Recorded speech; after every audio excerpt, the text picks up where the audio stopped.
This effort also requires an end to Iran's support for and influence over Hezbollah, which undermines Lebanon's sovereignty and the prospects for lasting peace. The international community must continue and reinforce its support to Lebanon's government and armed forces to take full control of the territory and the monopoly of weapons. A trusted, credible and impartial UN presence in Lebanon will be essential to oversee the implementation of the Resolution 1701 after the drawdown of UNIFIL, as well as the comprehensive bilateral agreement once it is reached. Madam President, in Gaza, further progress on implementing Resolution 2803 and the comprehensive peace plan put forward by President Trump is urgently needed. In this regard, all parties must abide by their commitments. Hamas and non-state armed groups must accept the plan proposed by the Board of Peace, disarm and relinquish their power. The ongoing daily strikes in Gaza and the resulting Palestinian civilian casualties must stop. The deployment of the ISF and the Palestinian police, as well as withdrawal of the IDF, must provide a pathway for stabilization. The long-delayed recovery of the entire Gaza Strip through the work of the National Committee for the Administration of Gaza must be enabled urgently. And we welcome the recent meeting of the Palestine Donor Group and launching the Team Gaza initiative to support reconstruction and healthcare, as the humanitarian situation in Gaza remains extremely challenging. Insecurity, access restrictions, and repeated displacement continue to constrain humanitarian operations. Limited and unpredictable flows of humanitarian goods are increasing hunger, restricting the availability of essential supplies, and placing additional pressure on a nearly collapsed health system.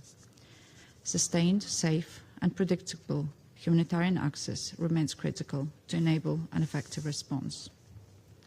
And in the West Bank, including East Jerusalem, the human rights, humanitarian, and security situation keeps deteriorating. Expansion of Israeli settlements, including in the E1 area, is ongoing, with increasing numbers of Palestinian families being evicted from their homes. Settler violence continues, and we call on Israel to ensure accountability for all committed assaults and killings and fully respect all of its legal obligations. A political solution encompassing Gaza and the West Bank, including East Jerusalem, is the only way to sustainable peace based on the two states. On Syria's achievements, by pursuing the path of stability and recovery, stand out against the backdrop of broader regional turmoil and inspire hope that positive change is possible.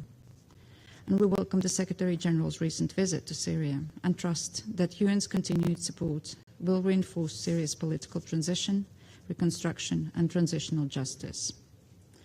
In conclusion, Madam President, Latvia remains committed to achieving comprehensive and lasting peace in the Middle East, as well as fully restoring freedom of navigation, and expresses its readiness to continue efforts alongside regional and global partners to achieve the shared goal.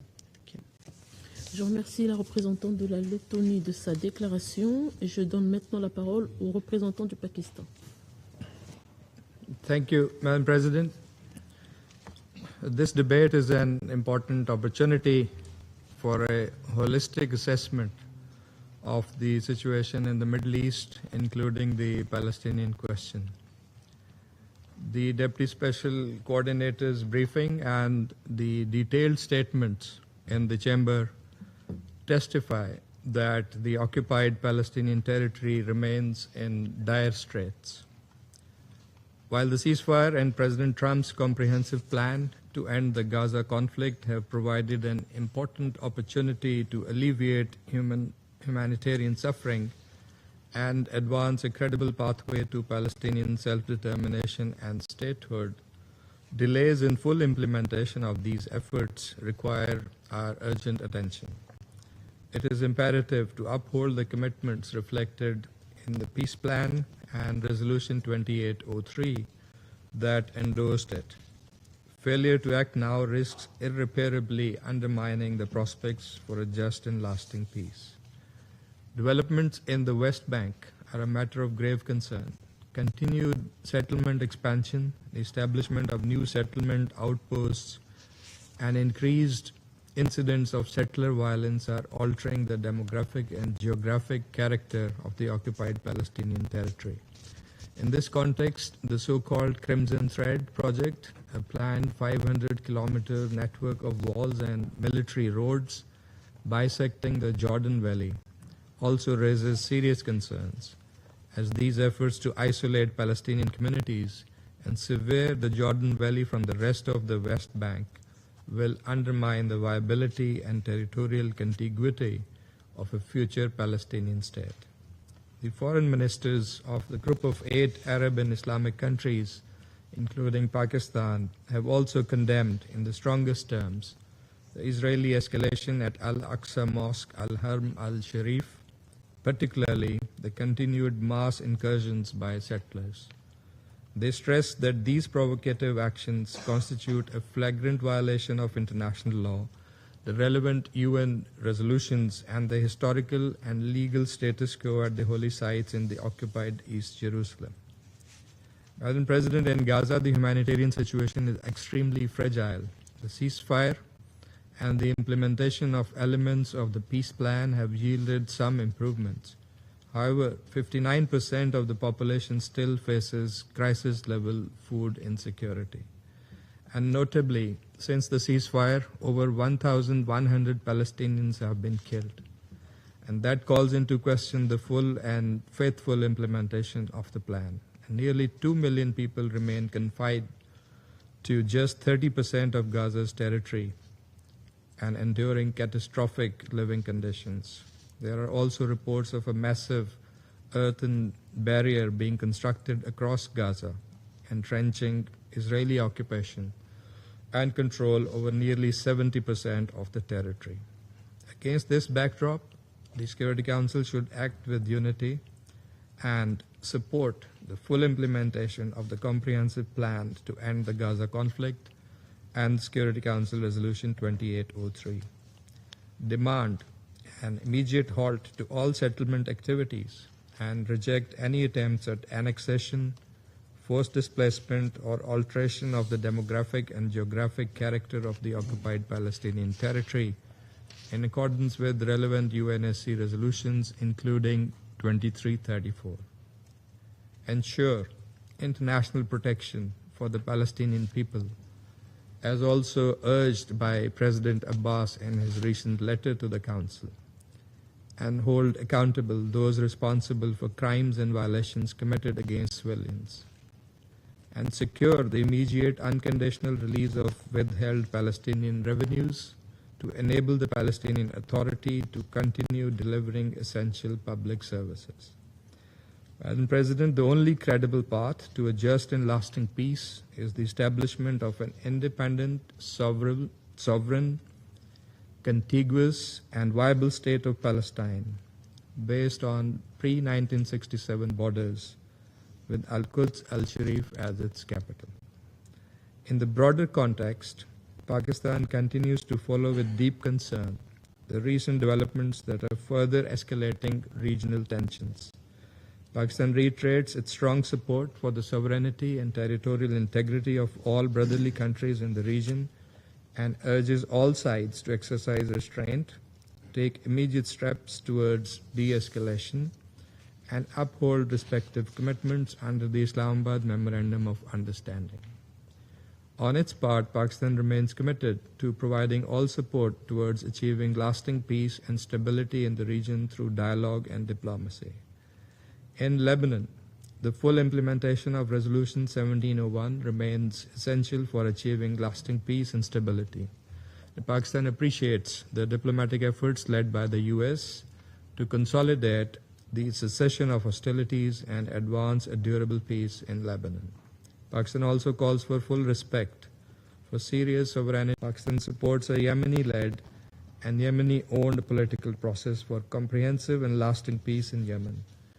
Pakistan condemns attacks against the Kingdom of Saudi Arabia and all attacks against commercial shipping which threaten global trade and regional security. Pakistan is deeply concerned over attempts to drag the Kingdom of Saudi Arabia into the conflict in the Middle East and reiterates its unwavering support for the security, sovereignty, territorial integrity, and prosperity of the brotherly kingdom. Madam President, lasting peace in the Middle East will remain elusive as long as occupation persists and the legitimate aspirations of the Palestinian people for self-determination remain unfulfilled. Pakistan continues to stand in unwavering solidarity with the Palestinian people and will support all genuine efforts aimed at achieving a just, lasting, and comprehensive peace based on relevant UN Security Council resolutions and international legitimacy. I thank you. Je remercie le représentant du Pakistan de sa déclaration. Je donne maintenant la parole au représentant de la Chine. 主席女士，我感谢阿拉克巴罗夫副特别协调员的通报。当前中东局势持续升温，热点问题交织共振，整个地区被冲突阴霾笼罩。恢复和平是地区人民的强烈期盼，停火止暴必须成为压倒一切的重要任务。巴勒斯坦问题仍是中东问题的核心，绝不能被忽视和边缘化。只有实现巴勒斯坦问题全面、公正、持久解决，才能打破中东地区冲突往复的恶性循环，真正迎来和平的曙光。我愿强调3点：第一，平民苦难不能持续，必须恢复加沙和平稳定。加沙停火协议已达成9个多月，但轰炸袭击、封锁、围困并未停止，200多万民众仍无法摆脱死亡威胁和流离之苦。持久安全只能建立在尊重和互信之上，战争和废墟之下只会滋养仇恨和对立。加沙不是持久战场，苦难和动荡更不是加沙民众的宿命。我们呼吁以色列等有关各方全面落实停火协议，实现加沙真正的持久停火。以色列必须履行国际人道法义务，停止限制加沙人道物资准入，保障联合国近东巴勒斯坦难民救济和工程处等人道机构开展援助。第二，国际法治不能失守，必须平息约旦河西岸紧张局势。当前西岸定居者暴力骇人听闻，造成大量平民伤亡和房屋损毁。占领方加速扩张定居点，蚕食巴勒斯坦领土。尽管国际社会发出强烈呼吁，西岸局势仍持续恶化。重要原因在于调查问责没有实现，有罪不罚没有终止。国际法和安理会第2334号决议必须得到遵守，任何双重标准和选择适用都不可接受。我们敦促以色列立即停止定居点活动，采取切实行动遏制暴力形势，确保对所有袭击事件严肃问责。西岸经济以举步维艰，以色列应尽快返还代征税款，取消针对西岸的不合理限制。第三，公道正义不能缺席，必须推动落实两国方案。任何安排或成立新的机制，都必须坚持8人制8原则，尊重巴勒斯坦人民的意愿，促进而不是破坏两国方案。任何改变巴勒斯坦领土和人口结构的危险企图，都将严重破坏两国方案基础，必须予以坚决抵制。中方支持早日建立以1967年边界为基础，以东耶路撒冷为首都，享有完全主权的独立的巴勒斯坦国。主席，近期中东海湾局势再度紧张升级，中方对此深表关切。1个多月前签署的谅解备忘录是多方斡旋调停的宝贵成果，寄托着中东人民只占安邦的和平期许，不应前功尽弃。谈判的大门既然打开，就不应关上。和平只要还有希望，就不应放弃。当务之急是坚持谈判，化解争端方向，回归落实谅解备忘录共识。中方将继续支持巴基斯坦等各方斡旋努力，尽早恢复当事方对话谈判，尽快恢复霍尔木兹海峡的正常安全航行，推进邻国间国家关系改善，共谋海湾国家集体安全。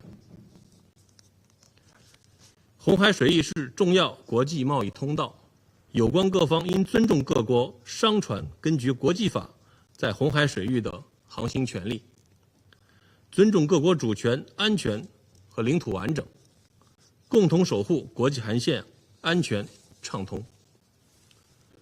相关各方应继续通过对话协商妥善化解矛盾分歧，避免采取加剧对立的举动。我们欢迎屡以及事得到缓和，有关各方应停止敌对行动，落实好安理会第1701号决议，以色列应从黎巴嫩全面撤军。中方支持叙利亚维护主权、独立、统一和领土完整。戈兰高地是国际社会公认的备战叙利亚领土。1974年部队脱离接触协议应得到遵守。中东是中东人民的中东，不应成为大国博弈的角斗场、地缘政治的牺牲品。中方将继续秉持习近平主席提出的维护和促进中东和平稳定的4点主张精神，同国际社会共同努力，推动中东热点问题政治解决，支持地区国家坚持自主，重建互信，构建与形势发展相适应的地区安全新架构，实现中东地区长治久安。谢谢主席女士。Je remercie le représentant de la Chine de sa déclaration. Je vais maintenant faire une déclaration en ma qualité de représentante de la République démocratique du Congo. Distingués membres du Conseil, mesdames et messieurs, la République démocratique du Congo remercie M. Ramiz Alakbarov, coordonnateur spécial adjoint et coordonnateur résident au sein du bureau du coordonnateur spécial des... Malgré les avancées enregistrées grâce au cessez-le-feu instauré dans le cadre de la résolution 2803 de 2025, la souffrance des populations civiles demeure considérable et les perspectives d'une paix durable restent fragiles. La République démocratique du Congo salue les progrès réalisés dans le cadre de la mise en œuvre du plan global visant à mettre fin au conflit à Gaza, notamment le maintien du cessez-le-feu, la libération de l'ensemble des otages, ainsi que l'augmentation de l'aide humanitaire.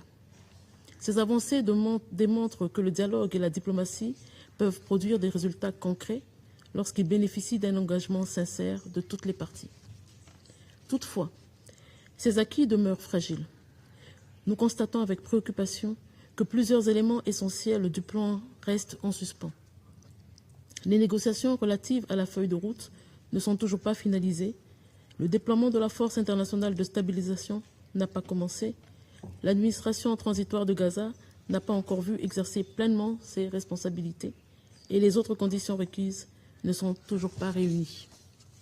La République démocratique du Congo encourage toutes les parties à faire preuve de retenue et à poursuivre les négociations de bonne foi afin de parvenir à une mise en œuvre des dispositions de la résolution 2803. Distingués membres du Conseil, la situation humanitaire continue d'exiger une attention urgente de la communauté internationale. Bien que les flux d'aide aient augmenté de manière significative, les besoins demeurent immenses. Des millions de personnes restent déplacées, l'accès aux soins, à l'eau potable, à l'électricité, à l'éducation et aux services essentiels demeure limité, tandis que les infrastructures civiles ont subi des destructions considérables. La République démocratique du Congo réaffirme que l'assistance humanitaire doit être fournie de manière continue, sûre, rapide et sans entrave, conformément au droit international humanitaire. Nous appelons toutes les parties à faciliter le travail des agences des Nations Unies et des organisations humanitaires afin qu'elles puissent répondre efficacement aux besoins des populations civiles. Ma délégation demeure également attentive à l'évolution de la situation en Cisjordanie, qui risque d'hypothéquer davantage les perspectives d'une paix juste, durable et négociée. La République démocratique du Congo réaffirme son attachement au respect du droit international, de la Charte des Nations Unies et des résolutions pertinentes du Conseil de sécurité. Nous appelons toutes les parties à s'abstenir de toute action susceptible d'alimenter les tensions ou de compromettre les efforts diplomatiques en cours. Ma délégation prend note des efforts entrepris par le Board of Peace, les États garants ainsi que les partenaires internationaux en vue de faciliter la transition et le rétablissement des institutions civiles à Gaza. Nous espérons que les mécanismes de transition, y compris le Comité national pour l'administration de Gaza et la Force internationale de stabilisation, pourront être déployés dans un climat de confiance avec l'accord des parties concernées et dans le plein respect du droit international. Nous encourageons également les États et les partenaires internationaux ayant annoncé des contributions financières à accélérer le décaissement des fonds promis afin de soutenir la relance économique et le rétablissement des services essentiels au bénéfice des populations civiles. La République démocratique du Congo reste convaincue, autres membres du Conseil de sécurité, tous les efforts visant à favoriser une désescalade durable. Elle appelle l'ensemble des parties à faire preuve de retenue, à préserver le cessez-le-feu, à assurer la protection des populations civiles, à garantir un accès humanitaire sûr, rapide et sans entrave, et à privilégier la voie du dialogue et de la diplomatie afin de créer les conditions d'une paix juste, globale et durable au Moyen-Orient. Je vous remercie. Je reprends mes fonctions de présidente du Conseil. Je rappelle à tous les orateurs et oratrices qu'ils sont priés de limiter la durée de leur déclaration à un maximum de 3 minutes, afin que le Conseil puisse mener ses travaux avec diligence. Le voyant rouge de leur microphone se mettra à clignoter au bout de 3 minutes pour les inviter à conclure. Je donne à présent la parole à son Excellence M. Kolisek, président du Comité pour l'exercice des droits inaliénables du peuple palestinien. Je vous remercie, Madame la Présidente. Excellences, Mesdames et Messieurs, je tiens à remercier le coordonnateur spécial adjoint pour le processus de paix au Moyen-Orient, Ramiz Al-Akbarov, pour son exposé. Le Comité pour l'exercice des droits inaliénables du peuple palestinien s'adresse au Conseil avec une profonde préoccupation. Au cours des 3 derniers mois, la situation dans le territoire palestinien occupé ne s'est nullement améliorée. L'escalade actuelle s'inscrit dans la continuité d'une politique systématique de terreur qui, comme le comité le dénonce depuis des décennies, vise à démanteler la présence palestinienne et à priver le peuple palestinien de ses droits inaliénables. À Gaza, le cessez-le-feu demeure fragile et incomplet. Il n'a pas mis fin aux souffrances des civils. Depuis son annonce, plus de 1000 Palestiniens auraient été tués et plusieurs milliers d'autres blessés. La majorité de la population reste déplacée, confinée dans des zones toujours plus réduites et exposée à la faim, aux maladies et à l'insécurité. L'UNRWA et les autres organismes des Nations Unies doivent pouvoir exercer pleinement leurs activités. Et le Conseil doit veiller à la pleine mise en œuvre de la résolution 2803, garantir un accès humanitaire sans entrave, assurer la protection des civils et soutenir les efforts de reconstruction, tout en réaffirmant que Gaza fait partie intégrante du territoire palestinien occupé. Le dernier rapport du secrétaire général sur les violences sexuelles liées au conflit fait également état de schémas de violences sexuelles commises contre des détenus palestiniens. Ils exigent une protection immédiate des victimes et des survivants, des enquêtes indépendantes et urgentes, ainsi que l'établissement des responsabilités à tous les niveaux. Il en va de même des démolitions, des expulsions, des violences des colons, des opérations militaires et des restrictions à la liberté de circulation. Ces actes, menés en toute impunité et en violation flagrante du droit international, visent à terroriser la population palestinienne. Madame la Présidente, Jérusalem demeure au cœur de la question palestinienne. le 18 juillet, le comité, conjointement avec l'Organisation de la coopération islamique, a organisé au Caire la conférence 2026 sur la question de Jérusalem. Les participants ont souligné la nécessité de préserver le statut historique et juridique des lieux saints, de protéger la liberté de culte et de défendre la présence, les droits et la souveraineté des Palestiniens à Jérusalem-Est occupée. Madame la Présidente, la voie à suivre est claire. Le droit international doit être respecté. La solution des deux États doit être préservée par des actions concrètes, y compris en poursuivant les efforts engagés dans le cadre de la conférence sur la solution à deux États de 2025. L'occupation illégale doit prendre fin. Le peuple palestinien doit exercer pleinement ses droits inaliénables, notamment son droit à l'autodétermination, à l'indépendance et au retour. Je vous remercie. Je remercie Son Excellence M. Seck de sa déclaration et je donne maintenant la parole au représentant du Kazakhstan. Thank you, Madam President. I thank you for convening today's open debate and express appreciation to Mr. Ramiz Akbarov for his valuable briefing. Madam President, Kazakhstan remains deeply concerned by the deterioration of the situation in the Middle East and by wider impact of regional tensions on international peace and security. The Palestinian question remains at the heart of the crisis in the Middle East. Kazakhstan reaffirms its support for a just, comprehensive and lasting settlement based on the two-state solution.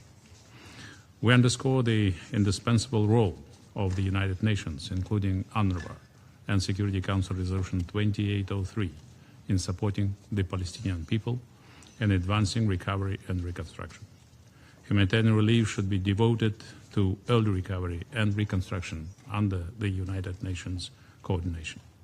These efforts should reflect Palestinian priorities and contribute to the reunification of Gaza and the West Bank within the framework of a viable Palestinian state.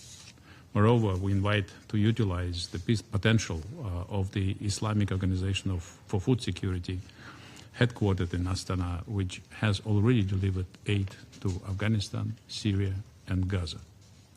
Madam President, the recent developments in the Gulf region once again show how quickly tensions can escalate, with consequences extending far beyond the immediate area of conflict.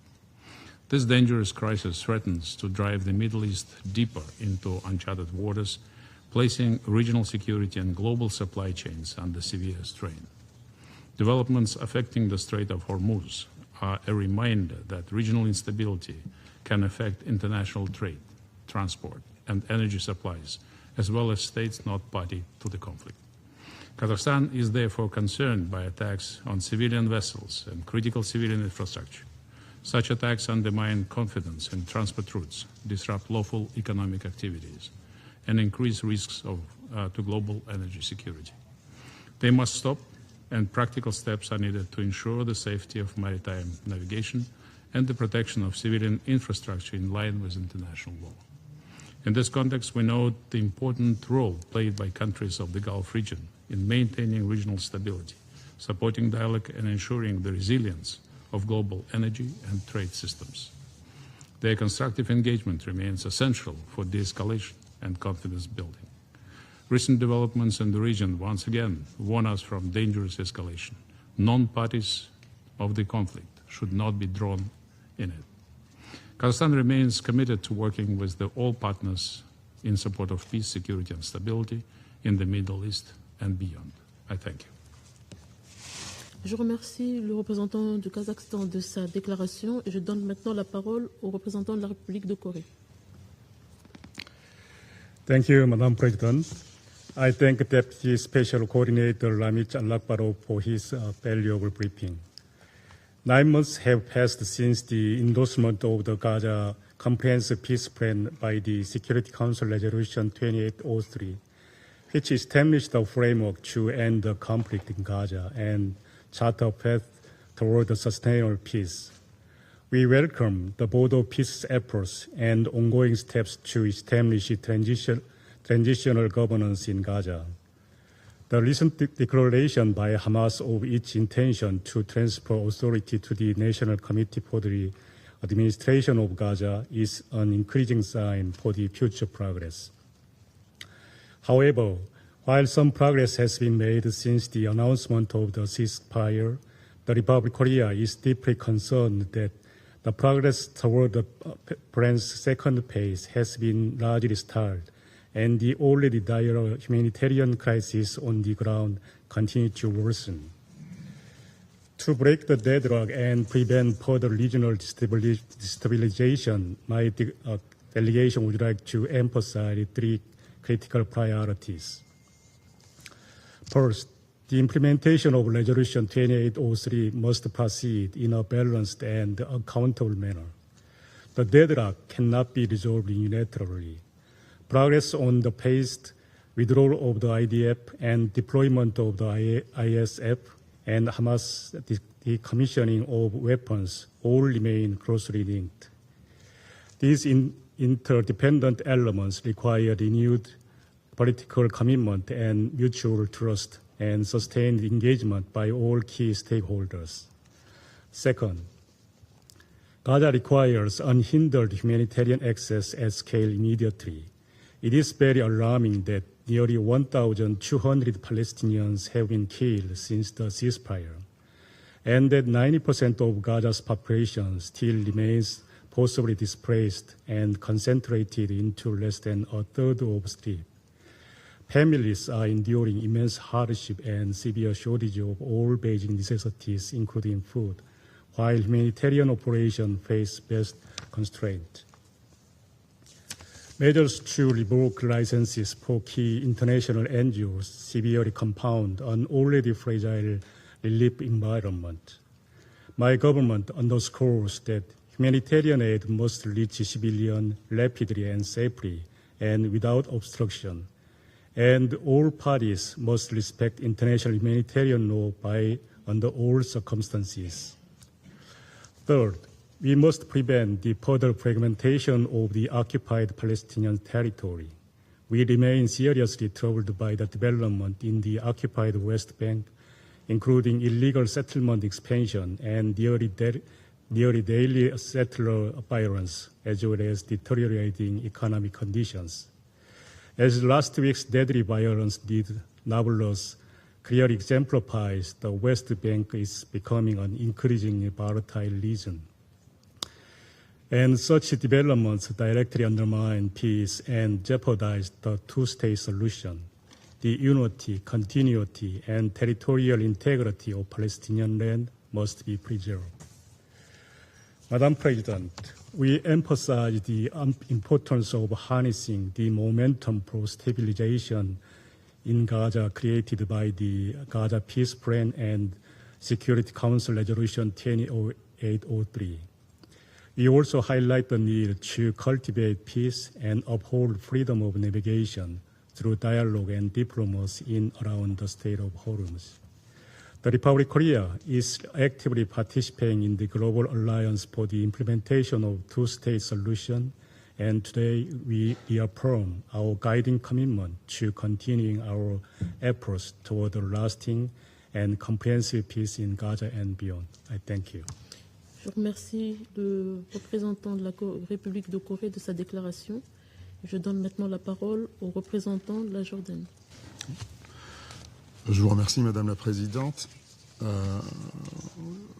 شكرا سيدتي على إعطاء هذه الكلمة، وأتمنى لجمهورية الكونغو الديمقراطية الصديقة كل التوفيق في إدارة دفة أعمال المجلس لما تبقى من رئاسته لهذا الشهر. وأشكر نائب المنسق الخاص السيد الأكبر على إحاطته، وأتشرف بإلقاء هذا البيان باسم المجموعة العربية. تدين المجموعة العربية استمرار إسرائيل القوى القائمة بالاحتلال في ارتكاب انتهاكاتها اللاشرعية في مختلف أنحاء الأرض الفلسطينية المحتلة في خرق صارخ للقانون الدولي وقرارات الشرعية الدولية، وبما يهدد الأمن والسلم الإقليميين، ما يستوجب تحركا حاسما من مجلس الأمن والدول وفقا لواجباتهم لضمان احترام القانون الدولي وتنفيذ قراراته ووضع حد للإجراءات الإسرائيلية الأحادية التي تتسارع بوتيرة غير مسبوقة.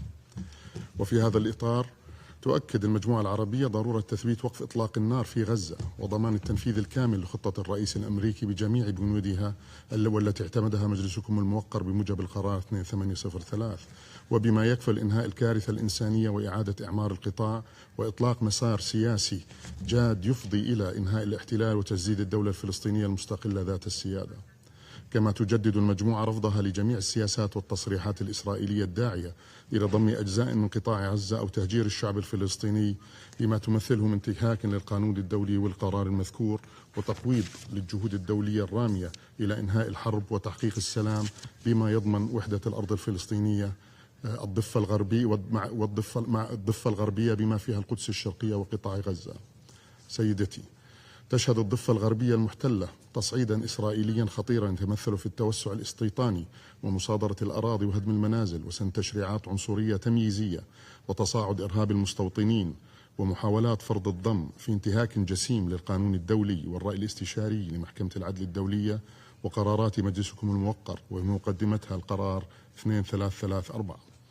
وفي الأيام الأخيرة تصاعدت هجمات المستوطنين بدعم وحماية من جيش الاحتلال الإسرائيلي لتشمل مختلف أنحاء الضفة الغربية، حيث أسفرت اعتداءات المستوطنين وعمليات قوات الاحتلال عن قتل وإصابة مدنيين فلسطينيين وتهجيرهم ومجتمعاتهم قسرا من أراضيهم ومنازلهم في تصعيد خطير يهدد بانفجار واسع للأوضاع.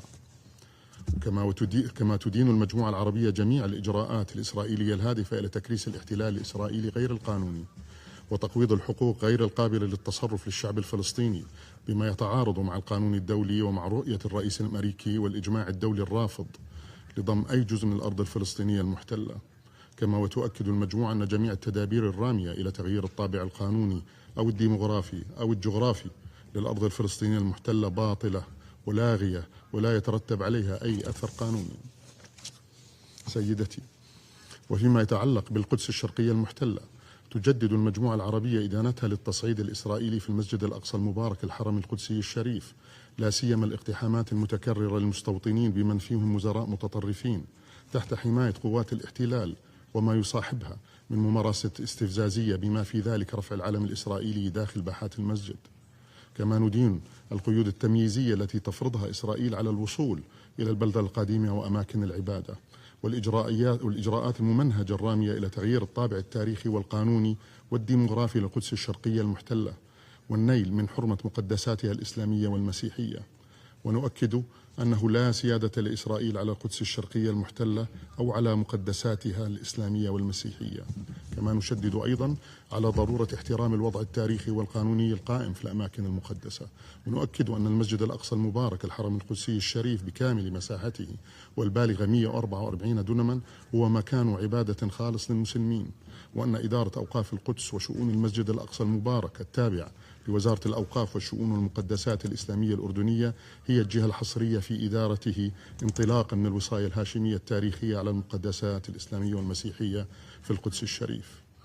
سيدتي، وفي الشأن الإنساني تؤكد المجموعة العربية أن استمرار وكالة الأنروا في أداء ولايتها يمثل ضرورة لا غنى عنها لنحو 6 ملايين لاجئ فلسطيني في مناطق عملياتها ال5، وتشدد على ضرورة توفير الدعمين السياسي والمالي اللازمين لها ورفض جميع الإجراءات الإسرائيلية الرامية إلى تقويض عملها أو الانتقاص من ولايتها الأممية في مخالفة صريحة للقرارات الأممية واتفاقية الامتيازات الخاصة بالأمم المتحدة وحصاناتها والرأي الاستشاري لمحكمة العدل الدولية الصادر العام الماضي. وكما تؤكد المجموعة العربية أهمية وقف الإجراءات الإسرائيلية التي تسعى من خلالها الحكومة الإسرائيلية لانهيار الوضع الاقتصادي والاجتماعي في الأرض المحتلة بما يشكل تهديدا للأمن والسلم الدوليين، وفي مقدمتها احتجاز أموال المقاصة والإجراءات التي تهدف لانهيار القطاع المصرفي في فلسطين. وتجدد المجموعة إشادتها بالأهمية التي يكتسيها إعلان نيويورك فضلا عن مبادرة التحالف العالمي لتنفيذ حل الدولتين، والمقرر عقد اجتماعها الوزاري بتاريخ 24 أيلول على هامش أعمال الأسبوع رفيع المستوى الجمعية العامة في دورتها القادمة، باعتبارهما تجسيدا للإرادة الدولية الرامية إلى إنهاء الاحتلال الإسرائيلي. وتدعو المجموعة إلى البناء على هذا الزخم الدولي لا سيما من خلال توسيع الاعتراف بدولة فلسطين بما يسهم في تجسيد الدولة الفلسطينية المستقلة ذات السيادة وفقا لقرارات الشرعية الدولية وعلى أساس حل الدولتين. أما بخصوص سوريا تدين المجموعة العربية التوغلات والاعتداءات الإسرائيلية على الأرض السورية، والتي تمثل انتهاكا صارخا لسيادة سوريا وسلامتها الإقليمية، وتهديدا لأمنها واستقرارها وللسلم والأمن في المنطقة. وتشدد المجموعة العربية على ضرورة إلزام إسرائيل بالالتزام الكامل باتفاق فض الاشتباك لعام 74، وتطالب بالانسحاب الفوري وغير المشروط من الأراضي السورية التي توغلت فيها مؤخرا، ومن كامل الجولان السوري المحتل، والإنهاء الفوري لأنشطتها الاستيطانية غير الشرعية. وترحب المجموعة بالإطار الثلاثي الذي تم التوصل إليه بين لبنان وإسرائيل برعاية أمريكية يوم 26/6/2026، فإنها تدين استمرار الانتهاكات الإسرائيلية لهذا الإطار وجميع التفاهمات السابقة المقوضة لأمن واستقرار لبنان ووحدة وسلامة أراضيه، وتدعو إسرائيل إلى الانسحاب الفوري وغير المشروط من جميع الأراضي التي تحتلها في لبنان واحترام سيادته.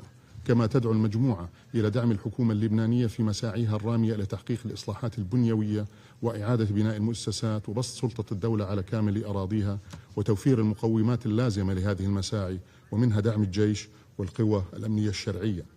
في الختام، تؤكد المجموعة العربية أن إنهاء الاحتلال الإسرائيلي غير الشرعي يظل المدخل الوحيد لتحقيق الأمن والاستقرار في المنطقة، وأن السلام العادل والدائم لن يتحقق إلا بتمكين الشعب الفلسطيني من ممارسة حقه في تقرير المصير وتحقيق استقلال دولته ذات السيادة على خطوط 4 من حزيران لعام 67 وعاصمتها القدس الشرقية على أساس حل الدولتين وفقا لقرارات الشرعية الدولية ومبادرة السلام العربية. شكرا سيدتي.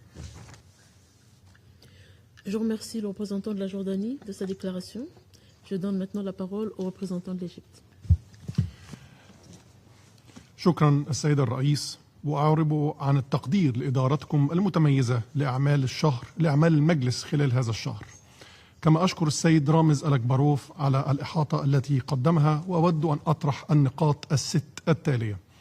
أولا، تقف القضية الفلسطينية عند مفترق طرق بين فرصة ينبغي البناء عليها لإنهاء عقود من الصراع، وبين مخاطر تهدد بتقويض هذه الفرصة.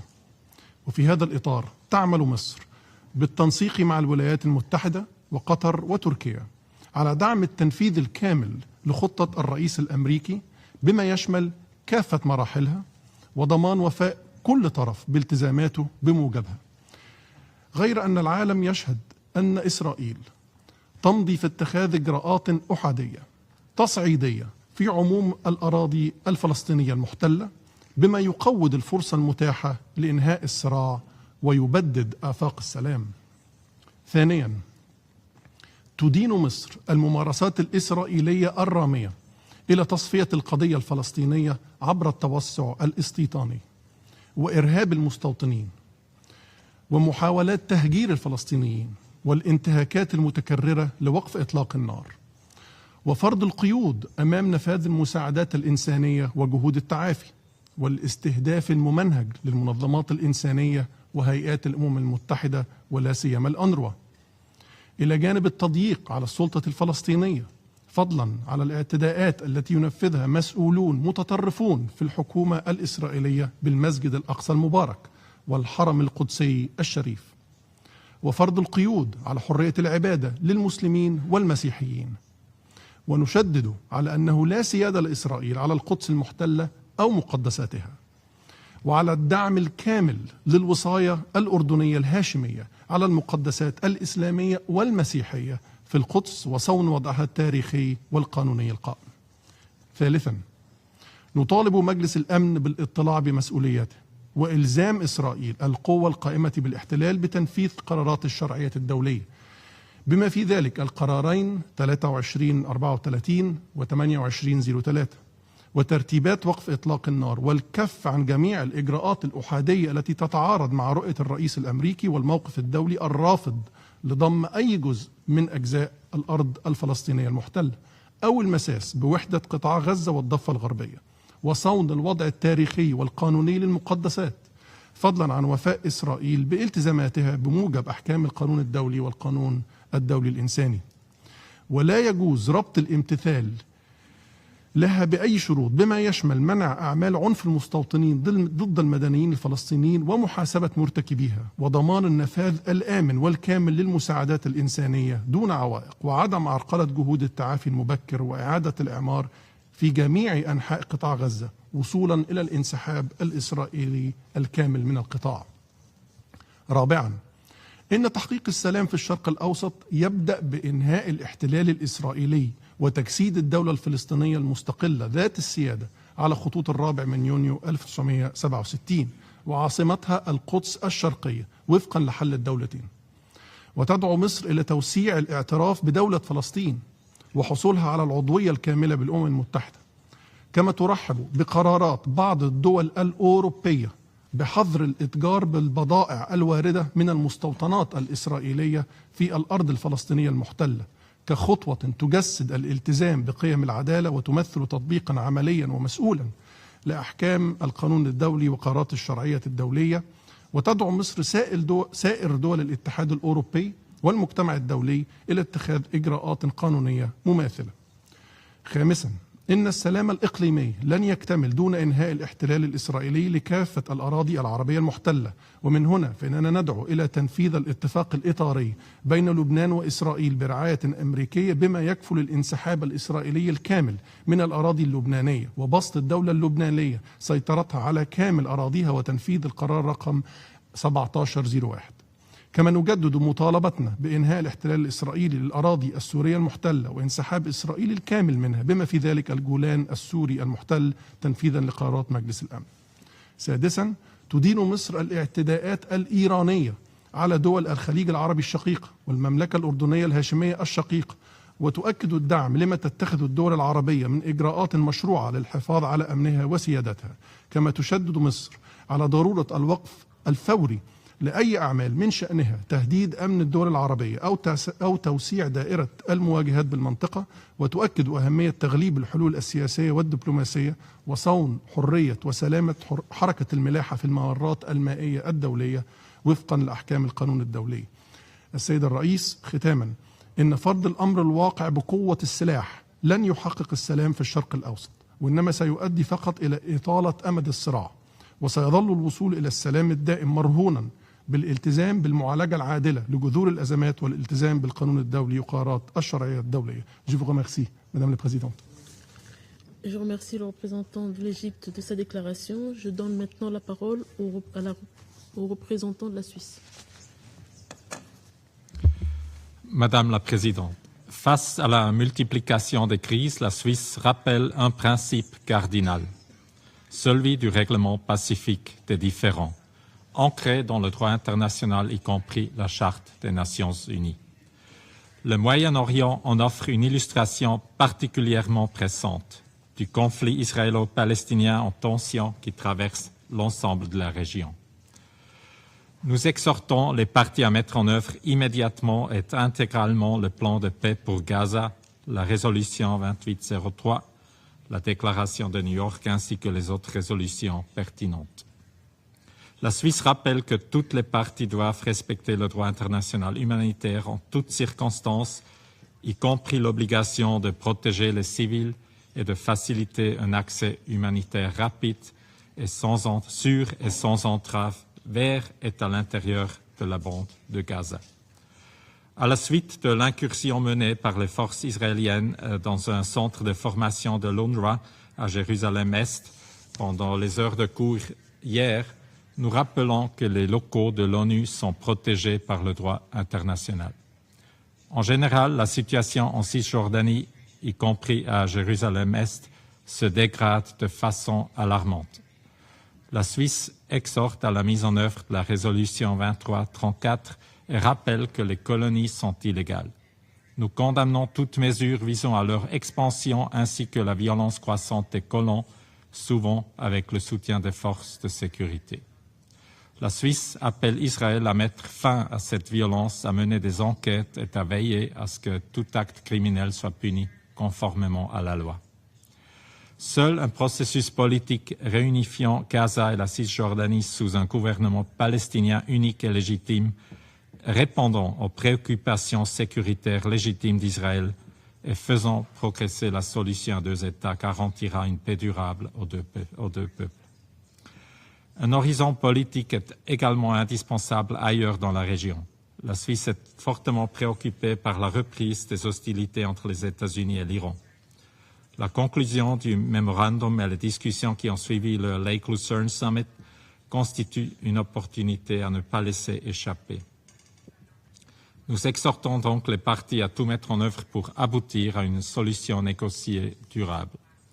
La Suisse met en garde contre tout élargissement du conflit et s'inquiète des signes d'escalade au Yémen. Elle exprime sa solidarité avec les pays du Golfe directement affectés. Au Liban, les négociations en cours doivent déboucher sur l'application sans délai de l'accord trilatéral et le plein respect de la résolution 1701. Entre Israël et la Syrie, les contacts facilités par les États-Unis sont essentiels à la mise en œuvre de l'accord de désengagement de 1974 dans le respect de l'intégrité territoriale syrienne. La Suisse salue à cet égard le rapprochement entre Damas et Beyrouth. Madame la Présidente, l'interdiction du recours à la force répond à des siècles de souffrance et de conflits. L'éroder pour des gains à court terme serait une erreur coûteuse aux conséquences durables. Seule une diplomatie fondée sur le droit international et la mise en œuvre des accords conclus permettra de bâtir la confiance nécessaire à une paix durable au Moyen-Orient comme ailleurs. Je vous remercie. Je remercie le représentant de la Suisse de sa déclaration. Je donne maintenant la parole au représentant du Brésil. Madame la Présidente, je remercie M. Alakbarov pour ses informations et commentaires. Les conflits au Moyen-Orient sont interconnectés et leurs répercussions franchissent les frontières. Chaque nouvelle escalade déstabilise toute la région. Il est donc essentiel de respecter les cessez-le-feu, de privilégier le dialogue et d'éviter le recours répété à la force. La question palestinienne demeure au cœur de l'instabilité régionale. À Gaza, les cessez-le-feu doivent garantir un accès humanitaire sans entrave et la protection des civils. Il faut envisager un futur de reconstruction et de paix durable pour Gaza. Cependant, cette reconstruction ne saurait légitimer l'occupation étrangère ni le déplacement forcé des Palestiniens. Elle doit être menée sous la coordination palestinienne et permettre la réunification de Gaza et de la Cisjordanie sous le gouvernement palestinien légitime et appuyé par la communauté internationale. En Cisjordanie, y compris à Jérusalem-Est, l'expansion des colonies, les démolitions, les déplacements forcés et la violence des colons doivent cesser sans précondition. Une paix durable exige deux États indépendants, Israël et Palestine, dans les frontières d'avant 1967, vivant aux côtés l'un de l'autre en paix et en sécurité. L'admission de la Palestine à l'ONU contribuerait à corriger une des asymétries qui nuisent à ce propos. Il est regrettable que l'accord conclu entre les États-Unis et l'Iran ait eu une durée de vie si brève. Le Brésil condamne fermement la reprise d'attaques dans la région.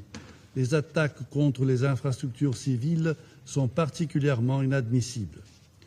La sécurité de la navigation dans le détroit d'Ormuz et dans la mer Rouge doit être garantie par un dialogue franc et par l'adoption de mesures concrètes visant à renforcer la confiance mutuelle. La militarisation et les actes de force, d'où qu'ils viennent, ne feront qu'aggraver la situation, non seulement pour les pays de la région, mais aussi pour le monde entier. Au Liban, toutes les parties doivent respecter le cessez-le-feu et la résolution 1701. Le Brésil réaffirme son soutien à la souveraineté et à l'intégrité territoriale de ce pays auquel nous sommes si étroitement liés, ainsi qu'au monopole de la force détenue par l'État libanais. L'occupation israélienne au sud du Liban et les attaques contre la population civile et la finule sont inacceptables et doivent cesser immédiatement et définitivement. Au Yémen, seules des négociations inclusives sous les auspices de l'ONU pourront faire avancer une solution politique durable. Finalement, en Syrie, le Brésil salue les efforts du gouvernement syrien et sa coopération avec l'ONU, notamment ses récentes présentations sur les besoins du pays en matière de relèvement, de stabilité et de croissance économique, ainsi que sur la contribution possible de la communauté internationale. La Commission de consolidation de la paix peut jouer un rôle créateur dans cette vaste entreprise de reconstruction d'une Syrie stable et démocratique. Madame la Présidente, devant la prolifération des conflits et de tensions au Moyen-Orient, c'est seulement le respect de notre charte, du droit international et du droit international humanitaire d'un côté, et la diplomatie et une vraie volonté politique de tous les acteurs d'un autre côté, qui nous ouvriront une perspective réelle de paix durable et de développement soutenable pour toute la région, sans exception. Je vous remercie. Je remercie le représentant du Brésil de sa déclaration. Je donne maintenant la parole au représentant de l'Indonésie. Madam President, thank you for convening this meeting. I should also like to thank Deputy Special Coordinator Dr. Alek Barov for his briefing. Indonesia associates itself with the statement by the Committee on the Exercise of the Inalienable Rights of the Palestinian People. Indonesia shares a deep concern over the deteriorating situation in the Middle East. Diplomatic initiatives have too often been followed by setbacks that undermine collective efforts to resolve the situation. This Council has the obligation to reverse this deteriorating situation. Diplomacy must prevail. Peace must be waged, not war. I have 3 points to share. First, it's time to confront Israel's illegal practices. We condemn Israel's recent inflammatory actions in Jerusalem aimed at altering the demography and the historical and legal status quo of the holy sites. These actions fuel hatred and extremism and aggravate instability across the wider region. We reiterate that Israel has no sovereignty over occupied Jerusalem or its Islamic and Christian holy sites. The Council must halt these practices, restore respect for international law, and prevent further escalation. Second, bring to an end the occupation of Palestine. Israel occupation remains the root cause of persistent conflict in the region. It is a clear violation of international law. Remain unchecked, it erodes the prospects for peace and lasting solution based on the two-state solution. The UN Security Council must ensure accountability and enforce compliance with international law, including relevant resolutions of this Council. Concrete action to end the Israel-Palestinian conflict is imperative for a lasting regional peace and security. Third, building an inclusive regional security architecture. An inclusive security architecture would create conditions that replace confrontation into cooperation. Lessons learned can be taken from the experiences of other regions, such as from the experience of the Association of the Southeast Asian Nations, or ASEAN. Through trust-building, institutional framework, and dialogue, countries in the region can build a robust regional security architecture as a bedrock for regional development. This includes denunciation of the use of force or threat to use of force, non-interference and respect for territorial integrity and national sovereignty, and promoting dialogue through deliberation for consensus. The importance of inclusive security architecture in the Middle East is therefore paramount, as envisaged in the New York Declaration on the Two-State Solution. Madam President, Indonesia reaffirms that any meaningful peace process in the Middle East must be comprehensive, inclusive, and firmly grounded in international law. The Council must therefore act in unity, resolve, and moral clarity to ensure that justice, dignity, and humanity will prevail. Thank you. Je remercie le représentant de l'Indonésie de sa déclaration. Je donne maintenant la parole au représentant du Qatar. شكرا لكم السيدة الرئيسة.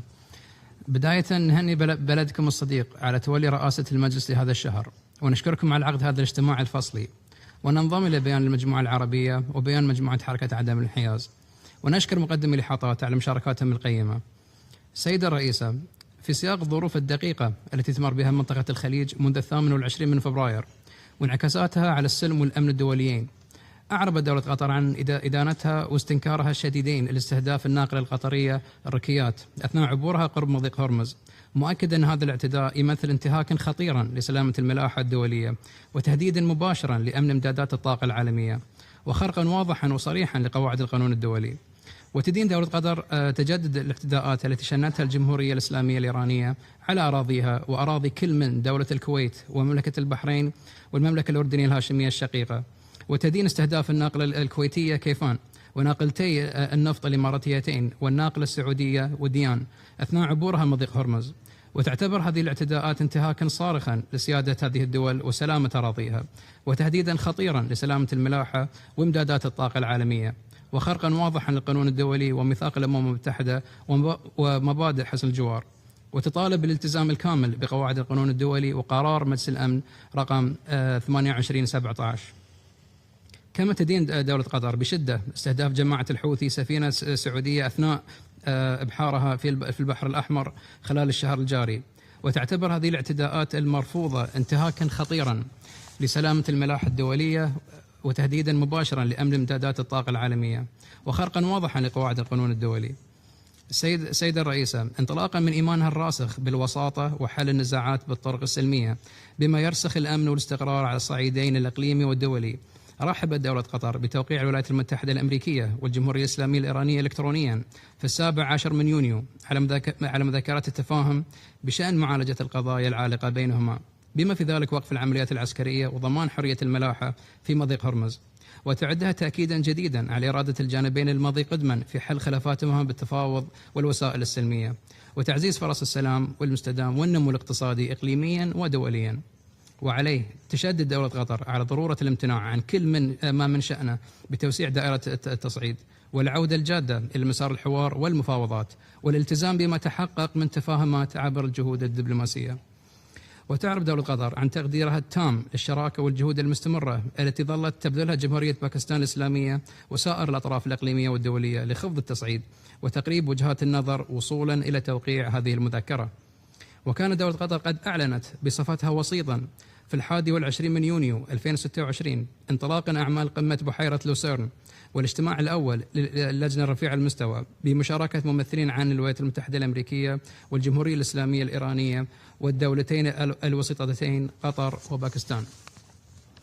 السيدة الرئيسة، فيما يتعلق بالوضع في الأراضي الفلسطينية المحتلة، تدين دولة قطر بأشد العبارات التصعيد الإسرائيلي في المسجد الأقصى المبارك الحرم القدسي الشريف، لا سيما استمرار الاقتحامات الحاشدة للمستوطنين بقيادة وزراء إسرائيليين متطرفين تحت حماية قوات الشرطة الإسرائيلية، ورفع العلم الإسرائيلي داخل ساحاته، وسائر الأعمال الاستفزازية التي تشكل انتهاكا صارخا للقانون الدولي وقرارات الأمم المتحدة ذات الصلة والوضع القائم التاريخي والقانوني في الأماكن المقدسة في القدس الشرقية المحتلة.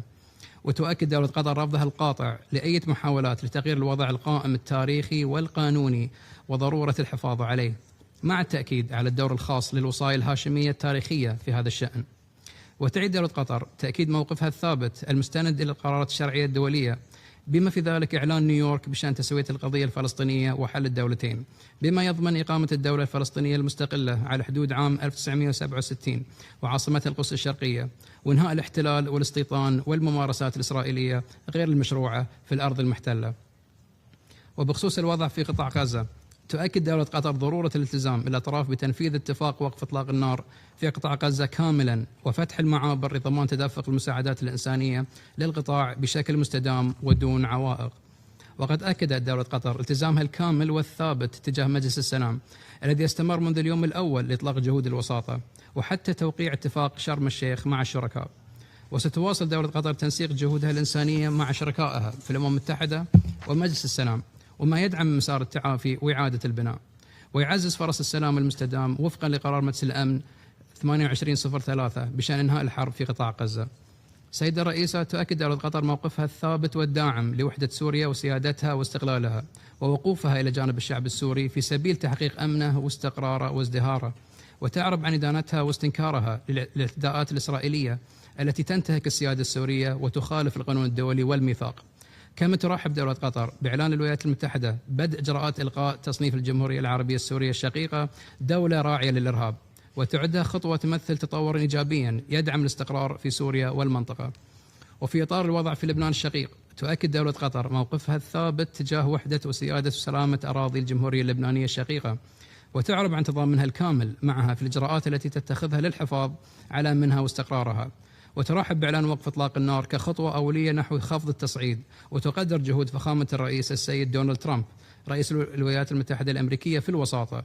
وبهذا الخصوص تؤكد دولة قطر ضرورة الالتزام بوقف إطلاق النار والبناء عليه. وشكرا لكم سيدة الرئيسة. Je remercie le représentant du Qatar de sa déclaration. Il reste un certain nombre d'orateurs inscrits sur la liste pour la présente séance. Alors je me propose, avec l'assentiment des membres du Conseil, de suspendre la séance jusqu'à 15 heures. La séance est suspendue.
203e séance du Conseil de sécurité reprend.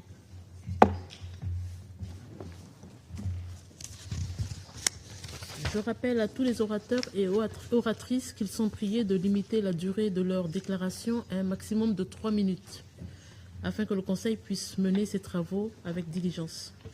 Le voyant rouge de leur microphone se mettra à clignoter au bout de la 3e minute pour les inviter à conclure. Je donne maintenant la parole au représentant de Cuba. Gracias, señora presidenta. Señora presidenta, apoyamos la intervención realizada por Senegal en su condición de presidente del Comité para el Ejercicio de los Derechos Inalienables del Pueblo Palestino, así como las que pronunciarán Uganda en nombre del Movimiento de Países No Alineados y Venezuela en nombre del Grupo de Amigos en Defensa de la Carta de las Naciones Unidas. Desde el último debate abierto sobre este tema a la fecha, los ataques militares de Estados Unidos contra la República Islámica de Irán han extendido el conflicto y sumido a la región en una peligrosa escalada de tensiones. Condenamos enérgicamente el uso de la fuerza, que constituye una violación flagrante de los propósitos y principios de la Carta de las Naciones Unidas y el derecho internacional.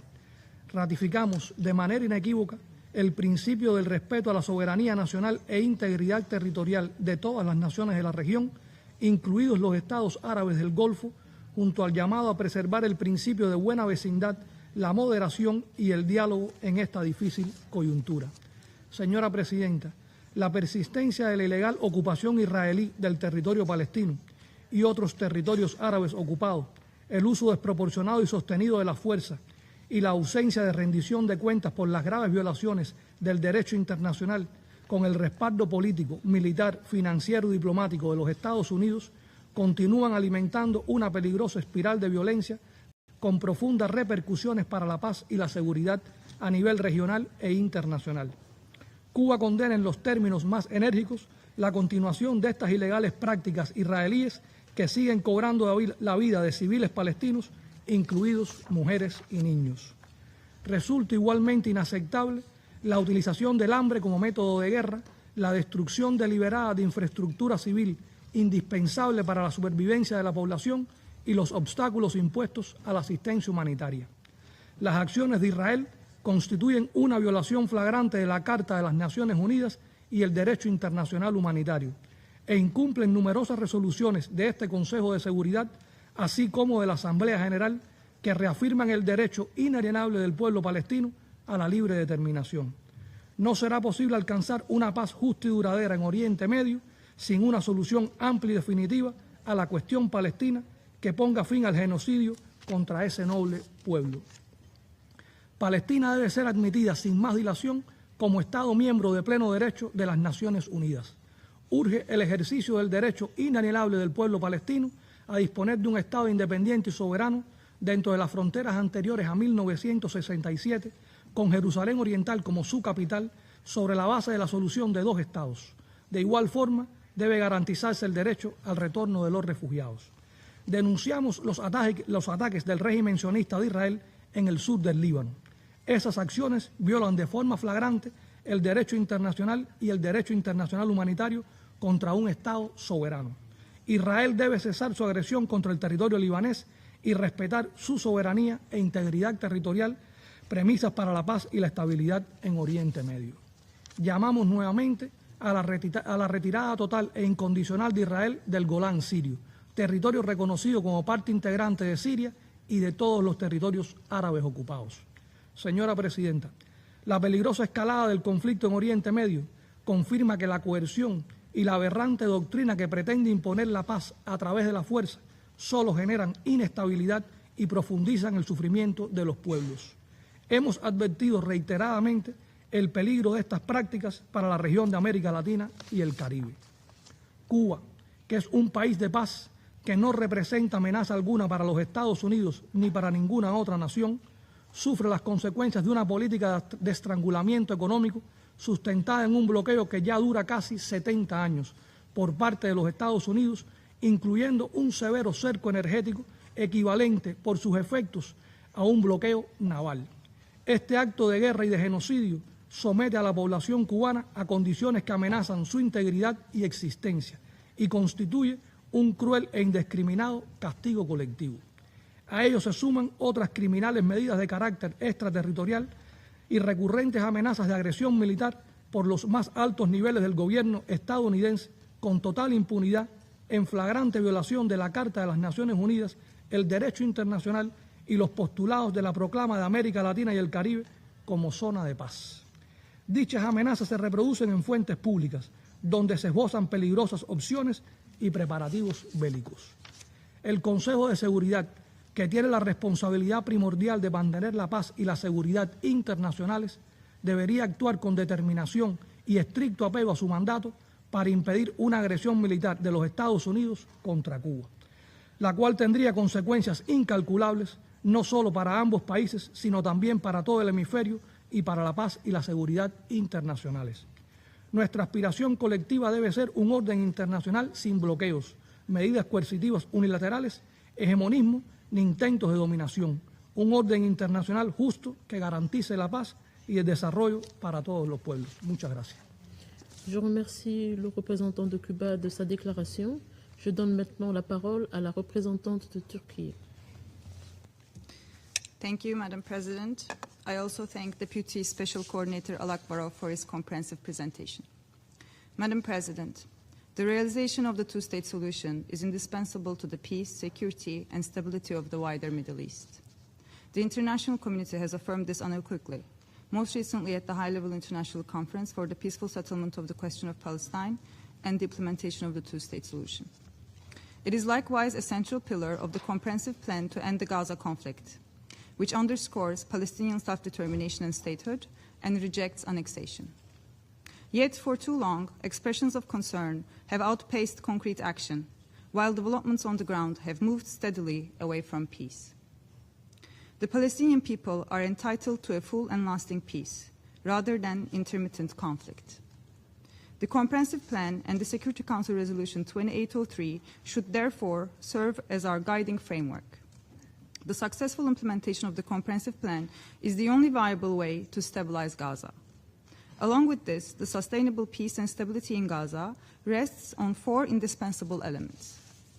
First, the full, sustained, and unhindered delivery of humanitarian assistance throughout Gaza must be ensured. UNRWA is an indispensable partner in this regard. Second, a durable ceasefire cannot coexist with continued occupation. Sustainable peace requires full withdrawal of Israeli forces from Gaza. Third, reconstruction efforts must commence immediately, enabling Gazans to rebuild their homes, their communities, and their future. Fourth, and most fundamentally, a credible and irreversible pathway toward the two-state solution must be advanced.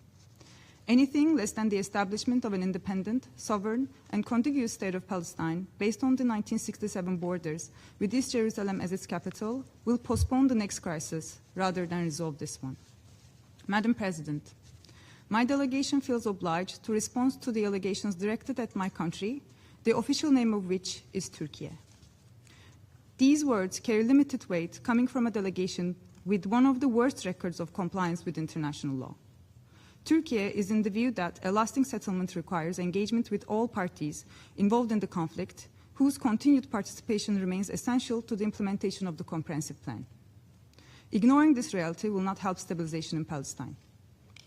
The mediation efforts of Turkey, United States, Qatar, and Egypt brought an end to hostilities in Gaza. These efforts must now be followed by sustained political action. Madam President, Israel's actions in the occupied West Bank are converting the threat of annexation into a de facto reality. Similarly, Israel's aggression on Lebanon and Syria remains a matter of serious concern. Turkey condemns the rising settler violence in the occupied Palestinian territories. The killing of 4 Palestinians on July 24th is a direct consequence of the persistent impunity granted to Israel. We also condemn in the strongest terms the storming of Al-Aqsa Mosque by Israeli officials. We reject these acts that violate the historical and legal status of the holy sites in Jerusalem and desecrate their religious prominence. In conclusion, Madam President, we renew our call on this Council to ensure the full implementation of the ceasefire and the comprehensive plan, take concrete steps to halt settlement expansion, forcible displacement, and other unlawful practices in the occupied Palestinian territories, and ensure accountability for the crimes committed. We urge the international community to move beyond rhetoric and take concrete steps to secure a just peace for all peoples of the region. I thank you. Je remercie la représentante de Turquie de sa déclaration. Je donne maintenant la parole au représentant du Maroc. شكرا سيدة الرئيسة. في البداية أود أن أشكركم على عقد هذه المناقشة المفتوحة مشيدا بالرئاسة الحكيمة لجمهورية الكونغو الديمقراطية الشقيقة لأشغال مجلس الأمن خلال هذا الشهر. كما أشكر السيد رامز الأكبروف نائب المنسق الخاص للأمم المتحدة للشرق الأوسط على إحاطته القيمة. سيد الرئيس، تماشيا مع الالتزام الصريح والثابت لجلالة الملك محمد السادس نصره الله رئيس لجنة القدس وانشغال جلالته الدائم بالأوضاع بالأراضي الفلسطينية، يجدد المغرب دعوته اليوم إلى تعبئة أكبر للمجتمع الدولي لإخراج منطقة الشرق الأوسط من دوامة الأزمات والتوصل إلى سلام شامل وعادل في المنطقة.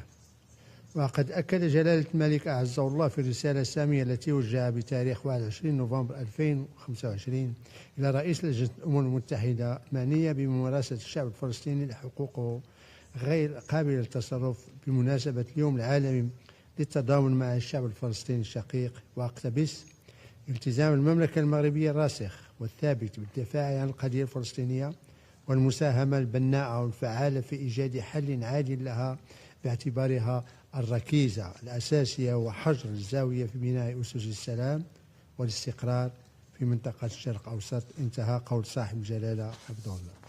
وفي هذا الإطار ترحب المملكة المغربية بإعلان الرئيس الولايات المتحدة الأمريكية فخامة السيد دونالد ترامب عن دخول المرحلة الثانية من وقف إطلاق النار في غزة حيث التنفيذ مطلع 2026. كما تجدد المملكة تقديرها البالغ للمساعي الحثيثة والانخراط الشخصي لفخامة الرئيس دونالد ترامب والتي أفضت إلى هذه النتيجة الباعثة على الأمل. كما تتمن المملكة الجهود الدؤوبة لكافة الوسطاء وتدعو المملكة كل الأطراف إلى التنفيذ الكامل لهذا الاتفاق بما يسمح بدخول المساعدة الإنسانية بشكل سريع وكاف وبدء عملية الإعمار العاجلة في ظل استمرار الأوضاع الإنسانية الصعبة وحاجة قطاع غزة الملحة وفق آفاق حل عادل وشامل ودائم للقضية الفلسطينية. وتشدد المملكة المغربية على أهمية وقف الاستيطان وخطط الضم واختراق باحة المسجد الأقصى المبارك الشريف. السيد الرئيس، تؤكد المملكة المغربية التي يرأس عاهلها جلالة الملك محمد السادس نصره الله لجنة القدس تمسكها الراسخ بحل الدولتين كأساس لا محيد عنه من أجل تحقيق سلام عاجل ودائم في المنطقة عبر إقامة دولة فلسطينية ذات سيادة على حدود 4 يونيو 1967 وعاصمتها القدس الشريفة، وغزة جزءا لا يتجزأ منها تعيش جنبا إلى جنب مع دولة إسرائيل في أمن وسلام. وتؤكد المملكة المغربية استعدادها التام للمساهمة الفاعلة في كافة المراحل والمسارات المتفق عليها بما يضمن حقوق الشعب الفلسطيني الشقيق ويدعم الاستقرار في منطقة الشرق الأوسط. سيد الرئيس، تجسيدا لانخراط المملكة المغربية في إحلال السلام في منطقة الشرق الأوسط ودعمها المتواصل لتحقيق حل دولتين، تفضل صاحب الجلالة الملك محمد السادس رئيس لجنة القدس بقبول دعوة فخامة الرئيس دونالد ترامب لانضمام المملكة المغربية إلى مجلس السلام كعضو مؤسس باعتبارها مبادرة ترمي إلى المساهمة في جهود السلام في الشرق الأوسط واعتماد مقاربة جديدة لتسوية النزاعات في العالم ومساهمة في تعزيز الدعم الدولي لغزة. فقد أعلن المغرب استعداده لنشر أفراد من الشرطة المغربية لتولي تدريب الشرطة في غزة ونشر ضباط القوات المسلحة الملكية في قيادة القوة وإنشاء مستشفى ميداني لتقديم الخدمات الطبية العاجلة مع إطلاق برنامج متكامل لمكافحة خطاب الكراهية وتعزيز قيم التسامح والتعايش. السيد الرئيس، يؤكد المغرب التزامه الثابت بالدفاع عن الأماكن المقدسة خاصة المسجد الأقصى المبارك الذي يحظى بمكانة خاصة لدى جلالة الملك محمد السادس الذي بصفته رئيس للجنة القدس، ويتمثل هذا الالتزام في المبادرات والبرامج والمشاريع التي تنجزها وكالة بيت مال القدس الشريف، الذراع التنفيذية للجنة القدس والتي تروم إلى صون الوضع القانوني والتاريخي للقدس وحماية هويتها ودعم الحقوق والتطلعات المشروعة للشعب الفلسطيني وحقه في إقامة دولته المستقلة وعاصمتها القدس الشريفة على حدود 1967. ختاما سيد الرئيس، تؤكد المملكة المغربية مجددا تضامنها التام مع الدول العربية الشقيقة في مجلس التعاون دول الخليج العربية والمملكة الأردنية الهاشمية ودعمها في كل الإجراءات المشروعة التي تتخذها لحماية أمنها وطمأنينة سكانها والمقيمين بها. فالمملكة المغربية تشدد على أن أمن الدول العربية الشقيقة في الخليج هو من أمنها كمملكة المغرب. شكرا سيد الرئيس. Je remercie le représentant du Maroc de sa déclaration et je donne maintenant la parole au représentant de l'Autriche. Thank you, Madam President. The situation in the wider Middle East remains dangerously fragile, with many violent incidents despite much welcome ceasefire agreements. At the outset, we call upon all actors to prioritize diplomatic solutions, to exercise restraint, and to refrain from further violence. We welcome all efforts to find diplomatic solutions, including by Oman, Pakistan, many others, including, of course, the parties themselves, as we urgently need de-escalation as well as the resumption of free navigation in the Strait of Hormuz. As all those situations are linked, allow me to focus on three. First, on the Palestinian question. Austria supports and welcomes the effort to implement a comprehensive plan to end the Gaza conflict and the United Nations Security Council Resolution 2803, which remains a challenging task. While important progress has been made, we call for full, safe and unhindered humanitarian access into and throughout Gaza and for safe working conditions for all humanitarian agencies, including UNRWA. We reiterate that Hamas cannot have a future in Gaza and that it and all other non-state armed groups must be disarmed. We regard the swift deployment of the International Stabilization Force to Gaza as an important step in creating the conditions for stability and recovery. At the same time, humanitarian assistance and interim arrangements do not replace a sustainable political solution.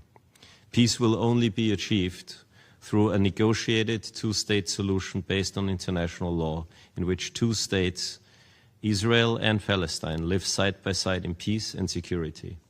Austria has embraced the New York Declaration and is therefore particularly concerned by the continued expansion of settlements in the West Bank, annexation plans, as well as by ongoing settler violence. Second, on Syria. As discussed in a recent ARIA meeting, Austria supports the peaceful transition towards a stable and inclusive political system in Syria, respect for human rights and the protection of all ethnic and religious groups, as well as women's rights, are of utmost importance. We welcome the recent inaugural sessions of both the People's Assembly and the Constitutional Court as positive steps.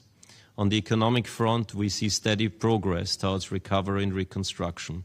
We welcome the lifting of most sanctions, as well as the recent announcement by the US President to delist Syria as a state sponsor of terrorism. Austria stands ready to work together with the Syrian government towards rebuilding the country. The population of Syria needs economic perspectives, including for their safe return. The sovereignty and territorial integrity of Syria must be respected by all actors in the region. Third, on Lebanon. We welcome the Lebanese government's decision to declare Hezbollah's military activities illegal. The trilateral framework agreement of 26 June marks a significant outcome of the direct diplomatic engagements between Israel and Lebanon facilitated by the US. We welcome that the two countries are engaged in efforts to re-establish Lebanese sovereignty in southern Lebanon. As a troop contributing country to UNIFIL, Austria urges all parties to respect UNIFIL's mandate and to guarantee the safety and security of our peacekeepers. We call on the Council to ensure a transparent, comprehensive and timely planning regarding UNIFIL's drawdown, as well as regarding a suitable follow-up setting with clear involvement of the United Nations. President, let me close by reiterating that Austria stands ready to support all efforts of de-escalation through diplomacy, dialogue, and the respect for international law. I thank you.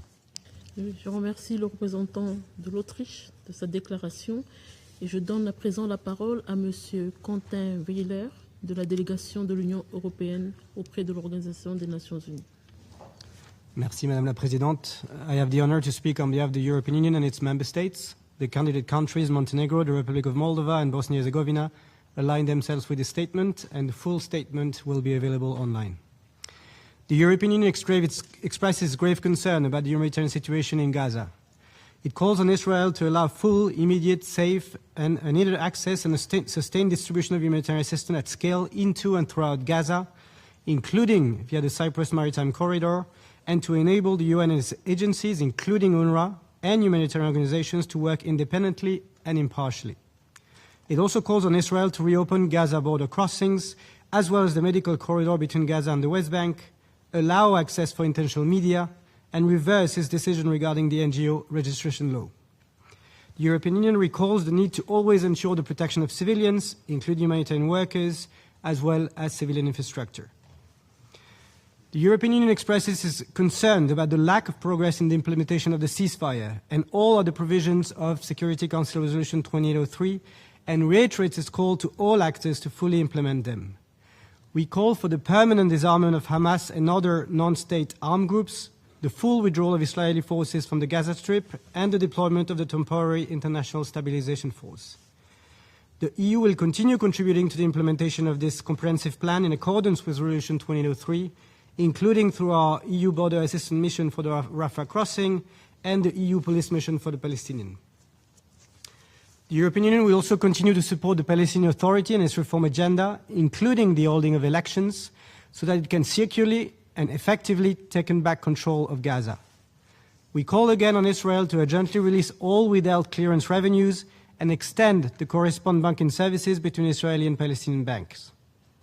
In this regard, we thank all partners who joined us at the Palestine Donor Group in Brussels and look forward to build on a successful meeting. The European Union expresses grave concern about the terrorist situation in the West Bank, including East Jerusalem, reiterating its condemnation of the expansion of illegal settlements and settler violence. It urges the government of Israel to reverse the expansion of settlements, including in the E1 area, to abide by its obligations under international law, and to protect the Palestinian population of the occupied territories, as well as to ensure the preservation of and respect for the status quo of Jerusalem's holy sites.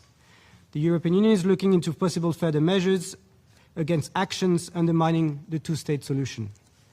The EU is fully committed to a comprehensive, just and lasting peace based on the two-state solution in accordance with relevant Security Council resolutions. The New York Declaration provides a political framework to guide these efforts. The meetings of the Global Alliance for the implementation of a two-state solution demonstrate our commitment and underline the necessity to link the implementation of the Gaza peace plan and the two-state solution agenda. President, the EU deplores the resumption of hostilities between the US and Iran and the ensuing loss of life, and condemns Iran's actions disrupting freedom of navigation in the Strait of Hormuz, as well as its indiscriminate strikes on neighboring countries. We express our full solidarity with the countries affected. Recent threats by Houthis to impose a maritime blockade on the Kingdom of Saudi Arabia constitute a dangerous escalation. The attacks on oil tankers in the Red Sea are unacceptable, illegal, and further inflame an already volatile situation in the region. It is crucial that all actors across the region implement Security Council Resolution 2817 and refrain from actions that endanger the prospect of a negotiated solution. We commend Pakistan, Qatar, and other regional partners for their mediation efforts. And we stand ready to support future negotiations through our economic leverage, sanctions framework, nuclear expertise, maritime security engagement, direct channels with Iran, and deep partnerships with the Gulf and other regional countries. Freedom of navigation and safe transit passage through the Strait of Hormuz must remain unconditional, unrestricted, and fully consistent with international law, as reflected in UNCLOS. We are engaging with Gulf and other regional partners on the day after.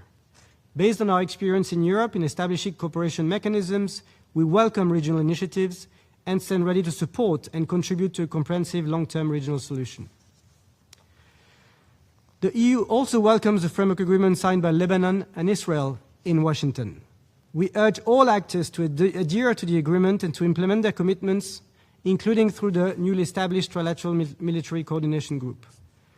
We call for a permanent end to hostilities and full respect of international law, including international humanitarian law, and reiterate that any lasting solution must be anchored in implementation of Resolution 1701.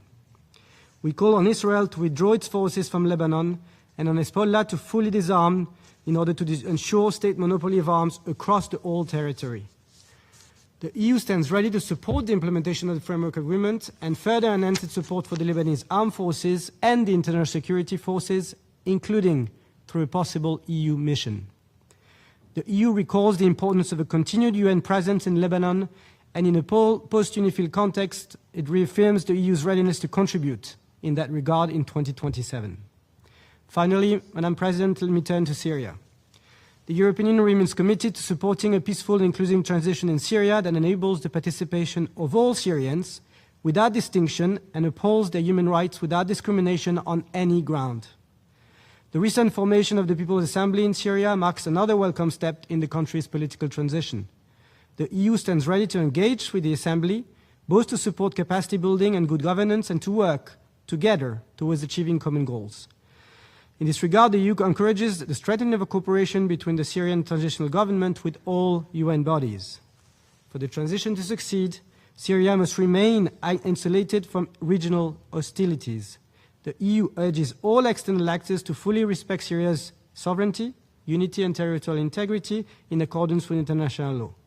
And the EU calls on Israel to respect the demilitarized buffer zone and to uphold the terms of the 1974 Disengagement of Forces Agreement. I thank you.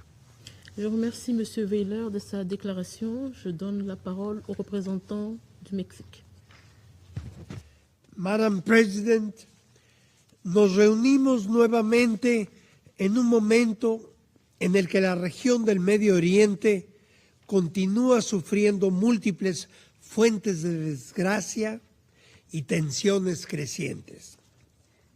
En primera instancia, la libre navegación continúa amenazada, ya sea por los ataques de los hutíes contra buques comerciales en el Mar Rojo o por la nueva escalada en torno al estrecho de Hormuz, con todas las implicaciones económicas y humanitarias que ello conlleva. Es primordial que este Consejo propicie la reanudación del diálogo entre las partes y contribuya a que se cumpla con lo dispuesto en el Memorando de Entendimiento de Islamabad para avanzar hacia un alto el fuego permanente. Es igualmente imperativo garantizar la protección de civiles en escenarios de conflicto conforme al derecho internacional humanitario.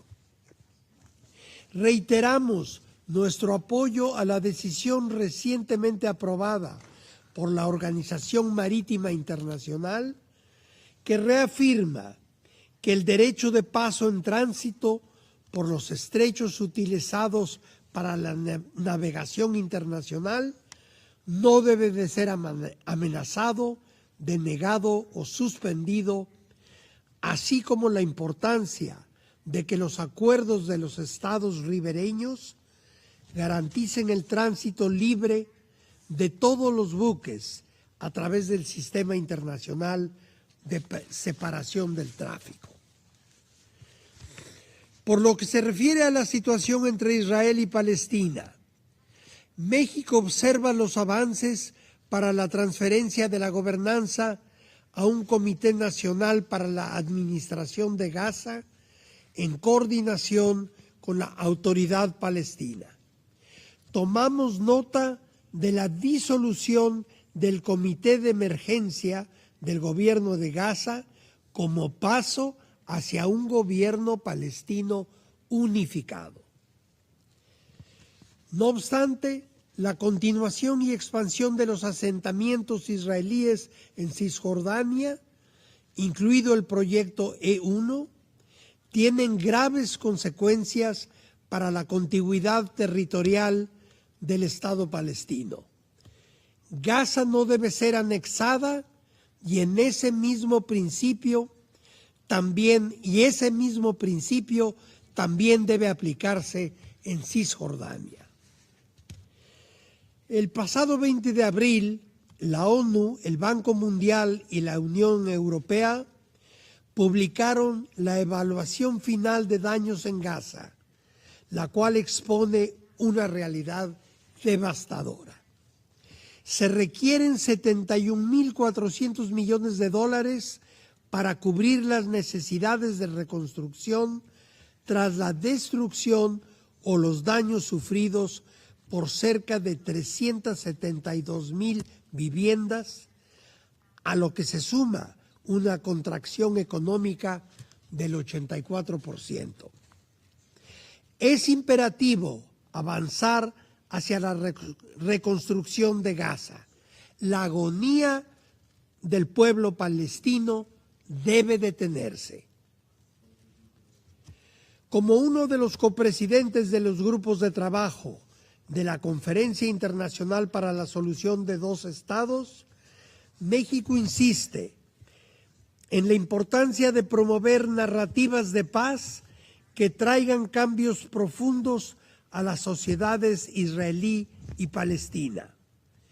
Para que cualquier solución política o de seguridad sea sostenible, se requiere una transformación que privilegie la coexistencia pacífica, el conocimiento compartido de la historia de esos territorios y, sobre todo, supere el odio y la violencia.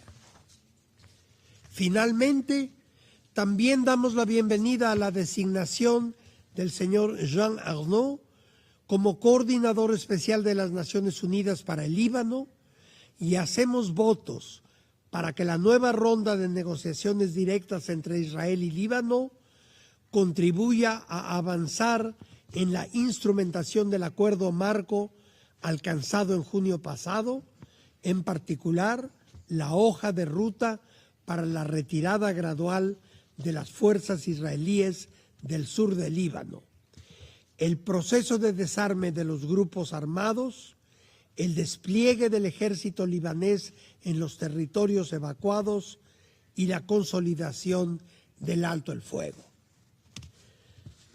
La comunidad internacional y la ONU debemos respaldar toda iniciativa y todo esfuerzo diplomático orientados a favorecer que las partes involucradas encaminen las negociaciones de manera virtuosa para alcanzar un alto el fuego permanente que conduzca a una estabilidad duradera. La Carta de las Naciones Unidas, en su capítulo 6, nos ofrece opciones concretas para la solución pacífica de controversias. I thank you. Je remercie le représentant du Mexique de sa déclaration. Je donne maintenant la parole au représentant de l'Inde. Madam President, India thanks the Democratic Republic of Congo for convening today's open debate. I also thank the briefer for his insightful remarks. Middle East, which is West Asia, is a region of immense importance to India. Our stakes in the security and stability of the region are high. India's trade and energy supply chains are strongly linked to this region, with bilateral annual trade of around $180 billion, accumulative foreign direct investment of over $31 billion, and remittances of more than $52 billion from GCC alone. These linkages have direct implications for our economy and energy security. Around 10 million Indians live and work in the Gulf region. Their safety and well-being are a key priority for us. After a brief pause in the ongoing conflict in the region, there has been a worrying resumption of attacks and escalation of hostilities. This is deeply concerning, and India calls for an immediate de-escalation of tensions. We strongly condemn the recent attacks on several vessels, GFS Galaxy, MT Al-Bahia, and MT Mombasa among them, during their transit through the Strait of Hormuz this month. Several Indian citizens were injured, including some seriously. One Indian tragically lost his life and one is missing in these attacks. India has consistently condemned acts of violence targeting seafarers and disrupting free and safe navigation through international waterways like the Strait of Hormuz. India strongly advocates a return to dialogue and diplomacy in the interests of peace, security, and stability in the region. The targeting of commercial shipping and civilian infrastructure in the region must end, and free and unimpeded navigation and commerce through the international waterways in the region, in keeping with international law, must be restored at the earliest. Sayyid al-Raisa, يجب ألا يصرف تركيز العالم على مضيق هرمز انتباهنا عن الأزمة الإنسانية المأساوية في قطاع غزة. إن خسارة أرواح المدنيين وتدمير البنية التحتية المدنية هما من الشواغل الماسة التي يتعين على المجتمع الدولي التحرك بشأنها فوراً وبشكل ملح. يجب علينا مواصلة الدعم الكامل للجهود الجارية من خلال التنفيذ الكامل لقرارات مجلس الأمن التابع للأمم المتحدة بما في ذلك القرار الرقم 2803. وتلتزم الهند التزاما ثابتا بالجهود الذي تحدث أثرا ملموسا في الحياة اليومية للفلسطينيين، وتبلغ قيمة المساعدات التنموية التي تقدمها الهند للجانب الفلسطيني نحو 175 مليون دولار أمريكي. وقد اتخذت هذه المساعدات أشكالا متعددة تراوحت بين المشروعات التنموية والمساعدات الإنسانية والمساهمات المقدمة لوكالة الأونروا وغيرها من أشكال المساعدات الأخرى. وتؤدى الهند إن أبرز المانحين لوكالة الأونروا، وقد منحنا هذه الوكالة الأممية مرونة تشغيلية لاستغلال المساهماتنا. وفي وقت سابق من هذا الشهر وخلال اجتماع مجموعة المانحين لفلسطين في بروكسل، أعلنت الهند عن التزامها بإنشاء مستشفى متخصص ومركز للتركيب الأطراف الاستثنائية ومعهد للتدريب المهني في فلسطين. وتشمل المشروعات الجارية للهند بناء المعهد الدبلوماسي الفلسطيني. وحتم عملنا على تخفيف المعاناة الإنسانية للشعب الفلسطيني، يتعين علينا في الوقت نفسه المضي قدما للتوصل إلى حل سياسي مستدام ودائم. إن الدعم الهند الراسخ والطويل الأمد لحل الدولتين أمر معروف للجميع، وتؤمن الهند بأن قيام دولة فلسطينية ذات سيادة ومستقلة وقابلة للحياة وتعيش جنبا إلى جنب مع سلام مع إسرائيل ضمن حدود آمنة ومعترف بها هو أمر أساسي للتوصل إلى حل شامل ودائم. Madam President, on Lebanon, the Blue Helmets serve in challenging circumstances. UNIFIL peacekeepers pursue UN Security Council mandates and therefore must never become targets. They serve the cause of international peace and security. India has strongly condemned all attacks on UNIFIL peacekeepers. Their safety and security are a priority. The sanctity and inviolability of UN premises must be fully respected. Further, it's important to be ready for a post-UNIFIL scenario, and in this context, the Lebanese armed forces must receive requisite support and assistance. On Syria, we stress the importance of a Syrian-led and Syrian-owned political process in line with UNSC Resolution 2254. The principles of sovereignty, independence, unity, and territorial integrity of the Syrian Arab Republic must remain central to all efforts. We also reiterate our support to ongoing efforts in finding long-term solutions. On Yemen, India reaffirms its unwavering commitment to the unity, sovereignty, and territorial integrity of the Republic of Yemen and rejection of any interference in its internal affairs. We further condemn attacks by Houthis on maritime navigation. The protection of the Bab el-Mandeb Strait and the southern Red Sea is a shared international responsibility and is a global interest. Madam President, the people of the Middle East need normalcy and lasting peace. As a member state guided by our civilizational doctrine of Vasudhaiva Kutumbakam, or the whole world is one family, India is committed to global well-being and a more secure, stable, and prosperous world. India will continue to be driven by this approach. I thank you, Madam President. Je remercie le représentant de l'Inde de sa déclaration. Je donne maintenant la parole au représentant de la Norvège. Thank you, Madam President. Let me start by expressing Norway's deep concern over the current instability in the Middle East. Recent developments have once again demonstrated how quickly tensions can escalate. We urge all parties to exercise maximum restraint, to respect international law, and to prioritize dialogue over confrontation. In the context of rising regional tension, we cannot forget the situation in Palestine. Despite the ceasefire in Gaza, civilians are still being killed. The humanitarian situation remains desperate.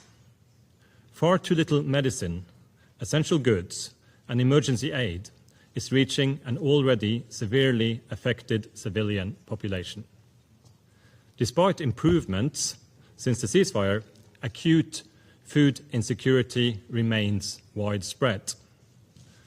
Furthermore, Israel has voiced ambitions to control up to 70% of Gaza, and an earthen barrier to entrench the division of Gaza is being constructed.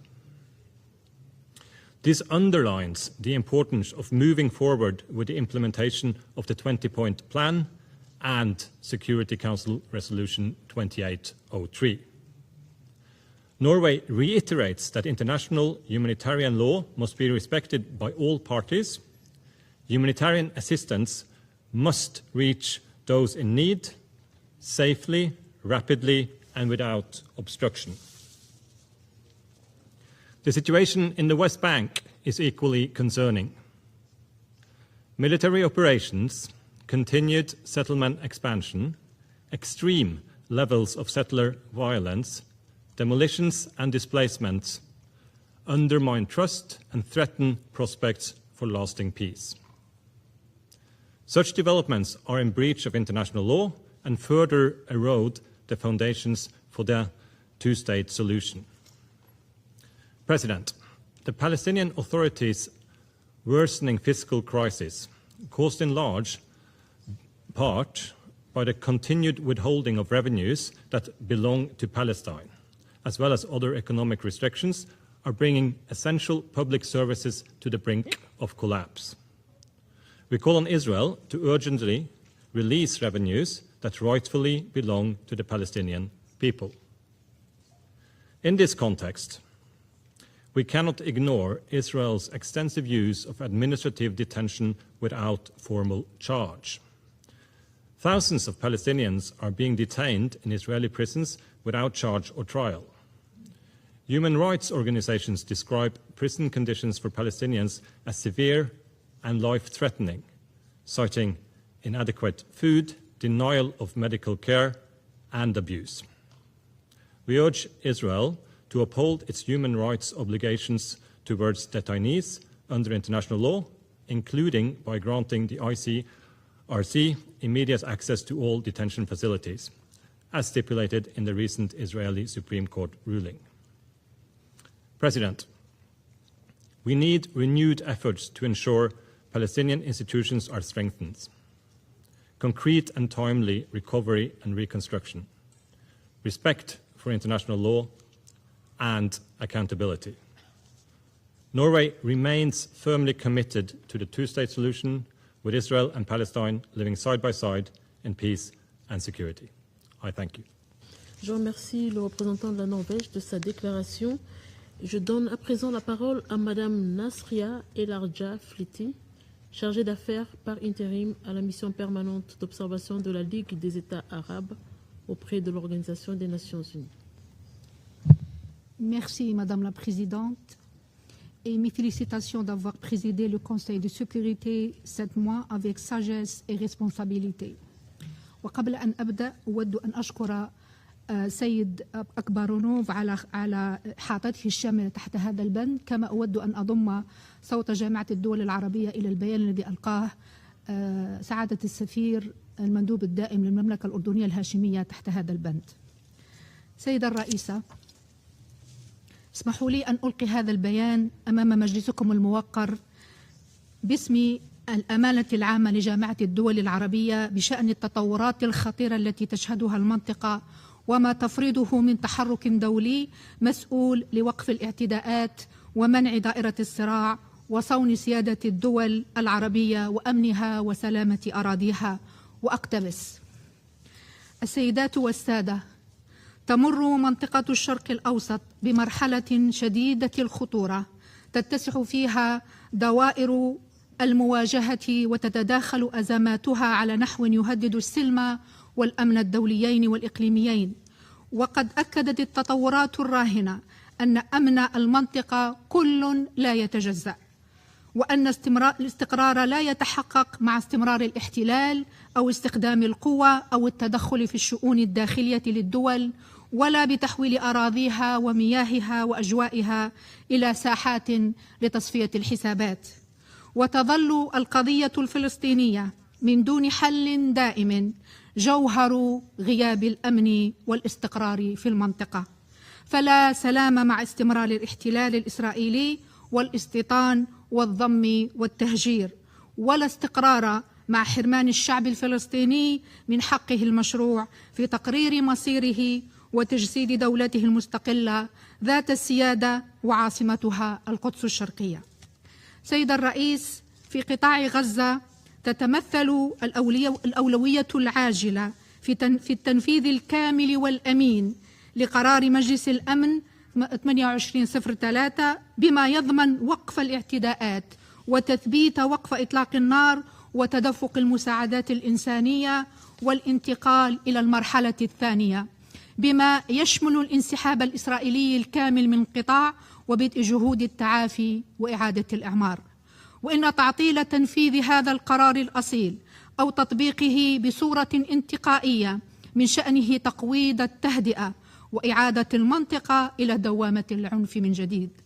وتتحمل الإدارة الأمريكية مسؤولية خاصة في ضمان متابعة تنفيذ خطة السلام التي أطلقها الرئيس ترامب في أكتوبر الماضي وأيدتها الجامعة العربية ومجلس الأمن، بما يفضي إلى إعادة إعمار غزة وفتح مسار سياسي لتجسيد الدولة الفلسطينية على أساس حل الدولتين. كما نشدد على ضرورة التصدي للمراوغة والمماطلة الإسرائيلية الرامية إلى إفراغ الخطة من مضمونها وإدامة الوضع الراهن في ظل المعاناة الإنسانية الهائلة لنحو 2 مليون فلسطيني يعيش كثير منهم في الخيام ويفتقرون إلى الغذاء والخدمات الصحية والتعليمية الأساسية. وفي الضفة الغربية بما فيها القدس الشرقية المحتلة يتسارع الاستيطان ومصادرة الأراضي والممتلكات الفلسطينية في ظل غياب التنفيذ الفعلي للقرار 2334، وبما يقوض حل الدولتين بل ويفرض الضم بحكم الأمر الواقع قسرا. كما تنظر اعتداءات المستوطنين المتصاعدة بما تشمل من قتل المدنيين وحرق المنازل ودور العبادة بانفجار وشيك، وتعكس سياسة ممنهجة للتهجير القسري تجري بحماية حكومة الاحتلال وتشجيعها للأسف، وهو ما يستوجب منا تحركا عاجلا ومن مجلسكم الموقر هذا فرض حماية أو توفير حماية للشعب الفلسطيني، والحماية هذه تكون لازمة وواجبة لأجل وقف إرهاب المستوطنين ضد المدنيين الفلسطينيين العزل.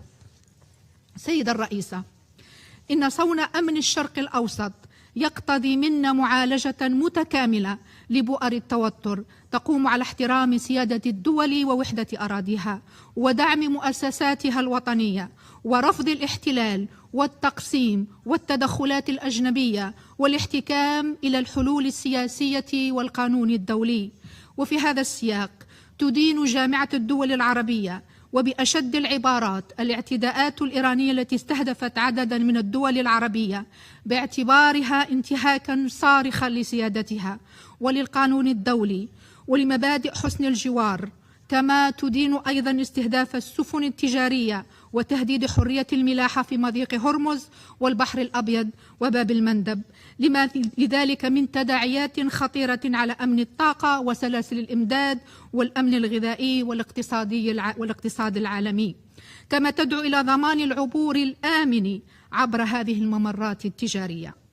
ولإنهاء هذه الأزمة الخانقة واستعادة الاستقرار في المنطقة، تدعو جامعة الدول العربية إلى العودة السريعة للالتزام بالتفاهمات التي جرى التوصل إليها بين الولايات المتحدة وإيران، واستئناف المفاوضات وخفض التصعيد ووقف الاعتداءات والتجاوزات، والعودة إلى المسار الدبلوماسي مع الاحترام الكامل للقانون الدولي وللشرعية الدولية. وختاما السيدة الرئيسة، إن أزمات المنطقة رغم اختلافها تلتقي عند حقيقة واحدة ثابتة، ألا وهي ألا استقرار مع الاحتلال، ولا أمن مع انتهاك سيادة الدول، ولا مستقبل مع إضعاف مؤسساتها أو تقسيمها. وعليه ندعو من هذا المنبر مجلسنا الموقر هذا إلى تحمل كامل مسؤولياته وضمان التنفيذ الكامل لقراراته دون منطقائية أو مماطلة، وحماية المدنيين العزل، وصون سيادة الدول ووحدة أراضيها، ودعم الحلول السياسية العادلة والدائمة. نهاية الاقتباس، وشكرا سيدة الرئيسة. Mille merci.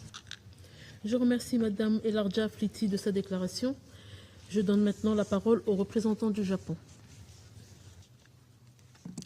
Thank you, Madam President.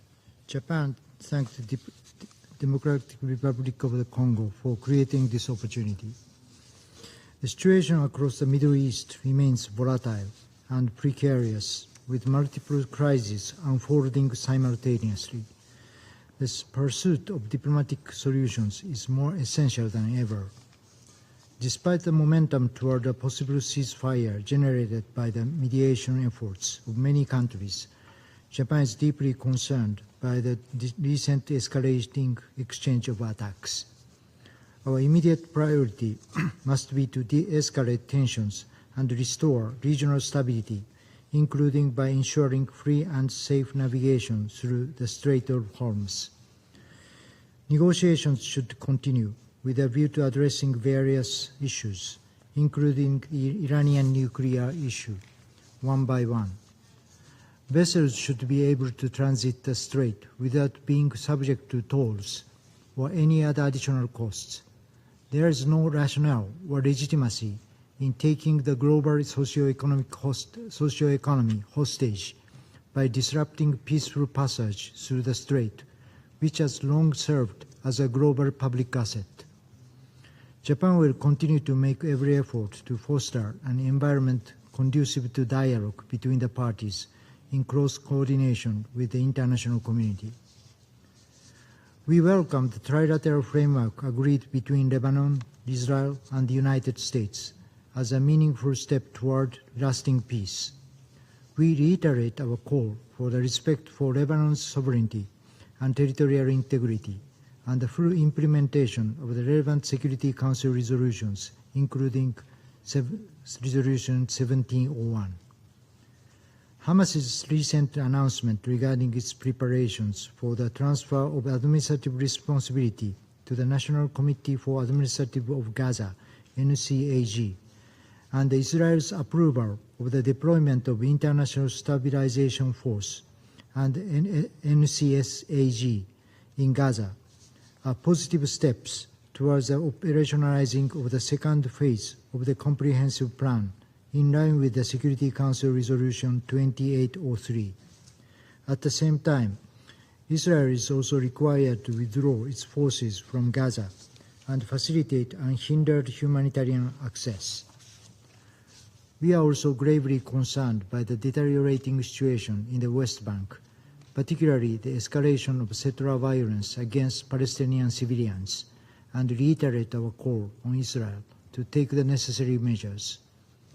As part of our initiatives to expand our assistance network toward achieving peace through a two-state solution, Japan co-hosted the ministerial meeting of CPAT, the Conference on Cooperation among East Asian Countries for Palestinian Development, last week. CPAT's approach is to leverage the resources and development expertise of East Asian countries to contribute to Palestinian state building. Japan will continue to play a constructive role in advancing diplomatic efforts toward peace and stability in the Middle East. I thank you. Le représentant du Japon de sa déclaration. Je donne maintenant la parole a la representante de l'Espagne. Muchas gracias, señora presidenta. Desde el último debate abierto de la situación en Oriente Medio ha conocido un grave deterioro ante el cual la comunidad internacional tendría que asumir su responsabilidad para revertir una situación cuya deriva amenaza en varios frentes la estabilidad global.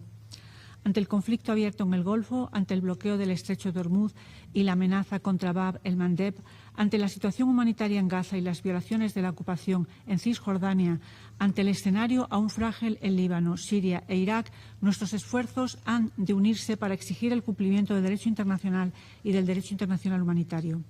No hay ninguna solución militar a los conflictos.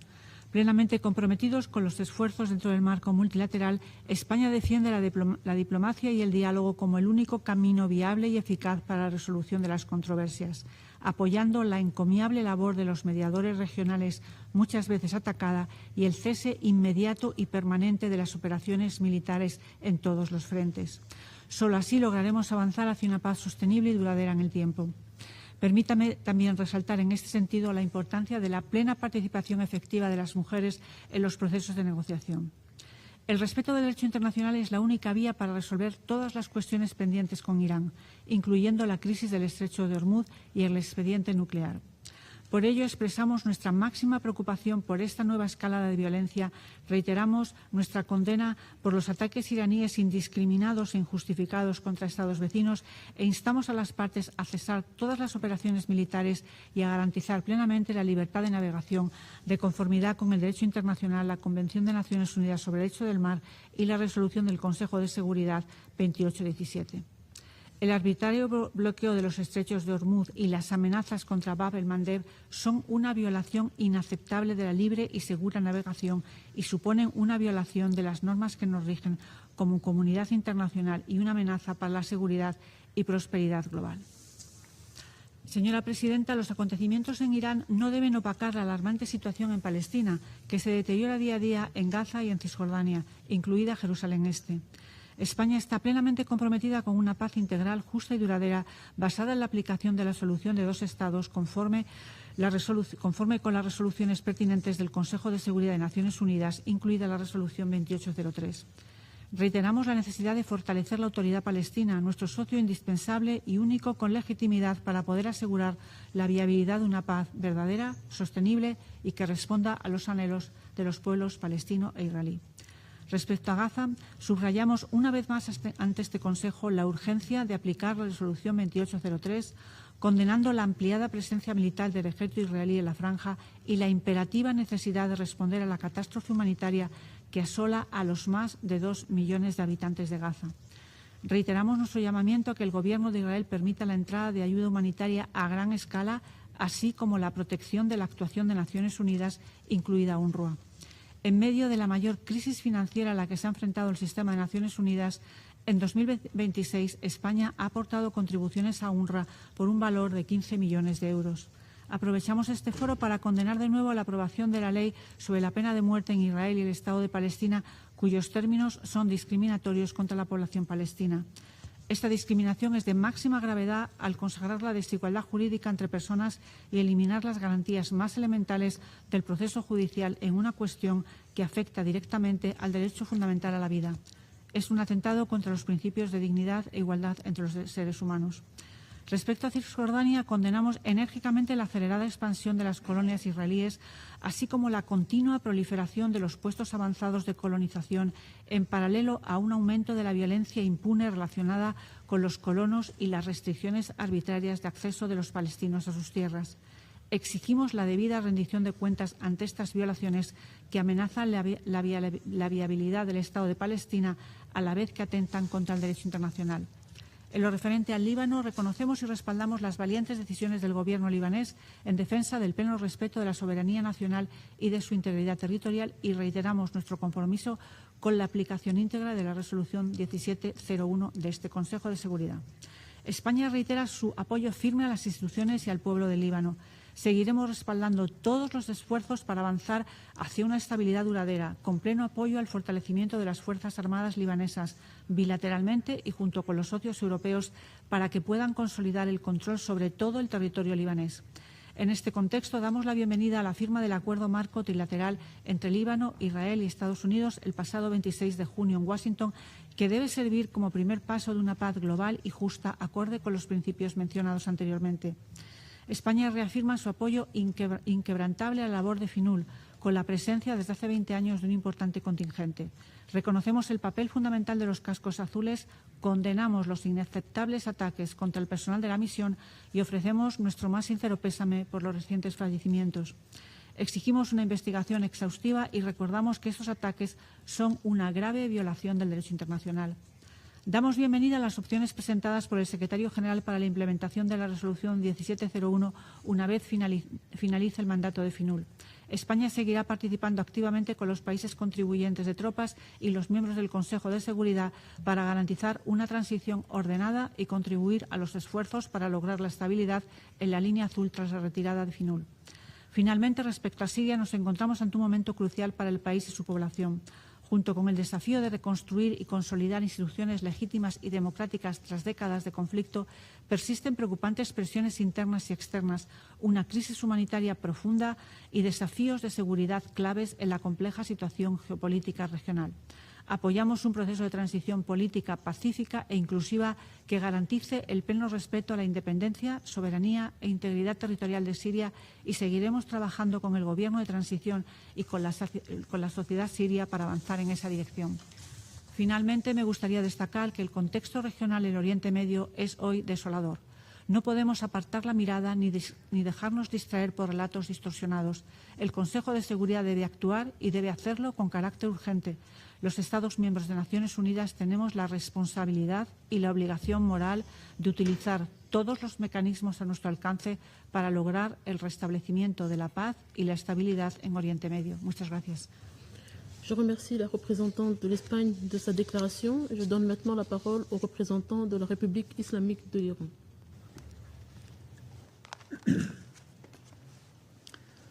Bismillah ar-Rahman ar-Rahim.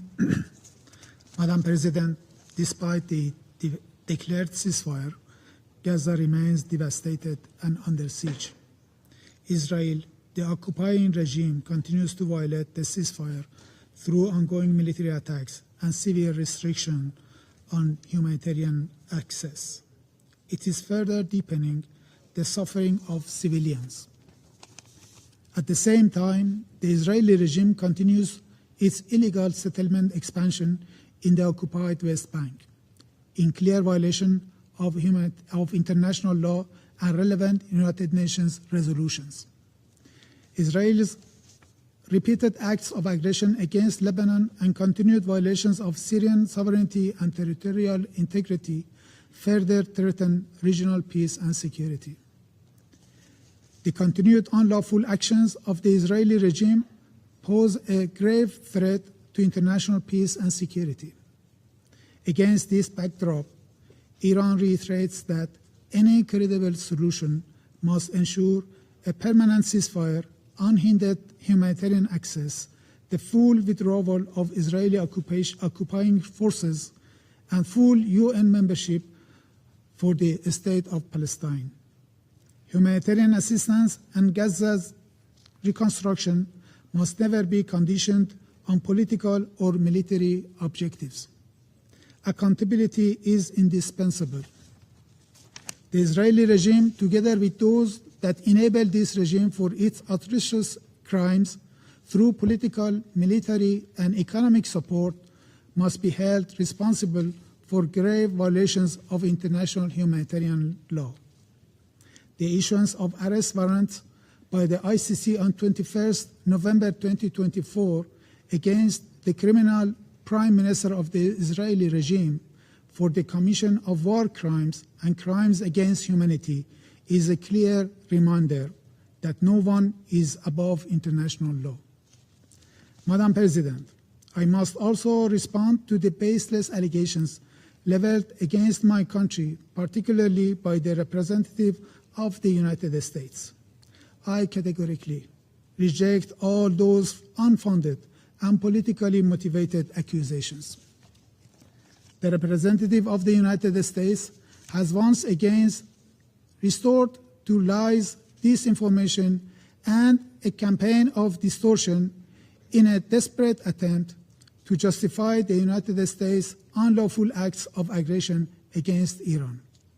These allegations are part of the long-standing hostile policy pursued by the United States and the Israeli regime against Iran to advance their political and military objectives, conceal their unlawful actions and malicious activities in the region, and justify the U.S.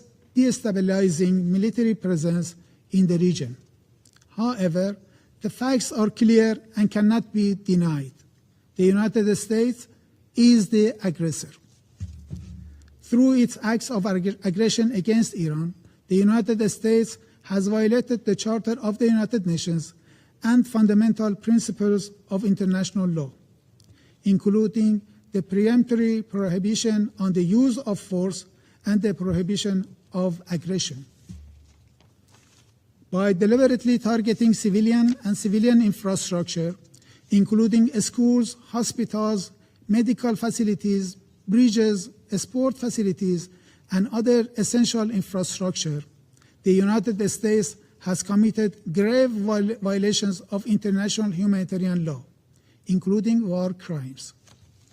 The attacks on the Minab school is a tragic and undeniable example of those crimes. The President of the United States and other senior officials have openly acknowledged the commission of these heinous crimes and have even expressed pride in them. Such statements constitute further evidence of their responsibility. The United States bears full international responsibility for its internationally wrongful acts.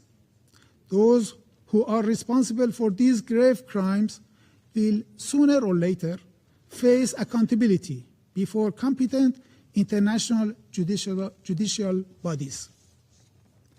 No one is above international law, and there will be no impunity. The international community and the Security Council must not allow these crimes to be normalized.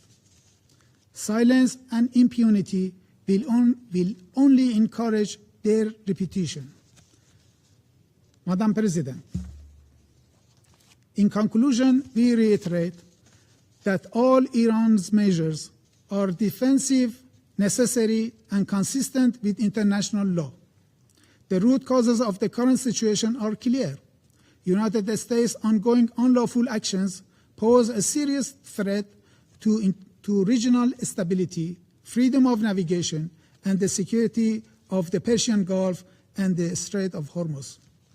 The Islamic Republic of Iran has exercised and will continue to exercise its inherent right of self-defense in accordance with Article 51 of the Charter of the United Nations to protect its people and to defend and safeguard its sovereignty, territorial integrity, and vital national interest against U.S. acts of aggression.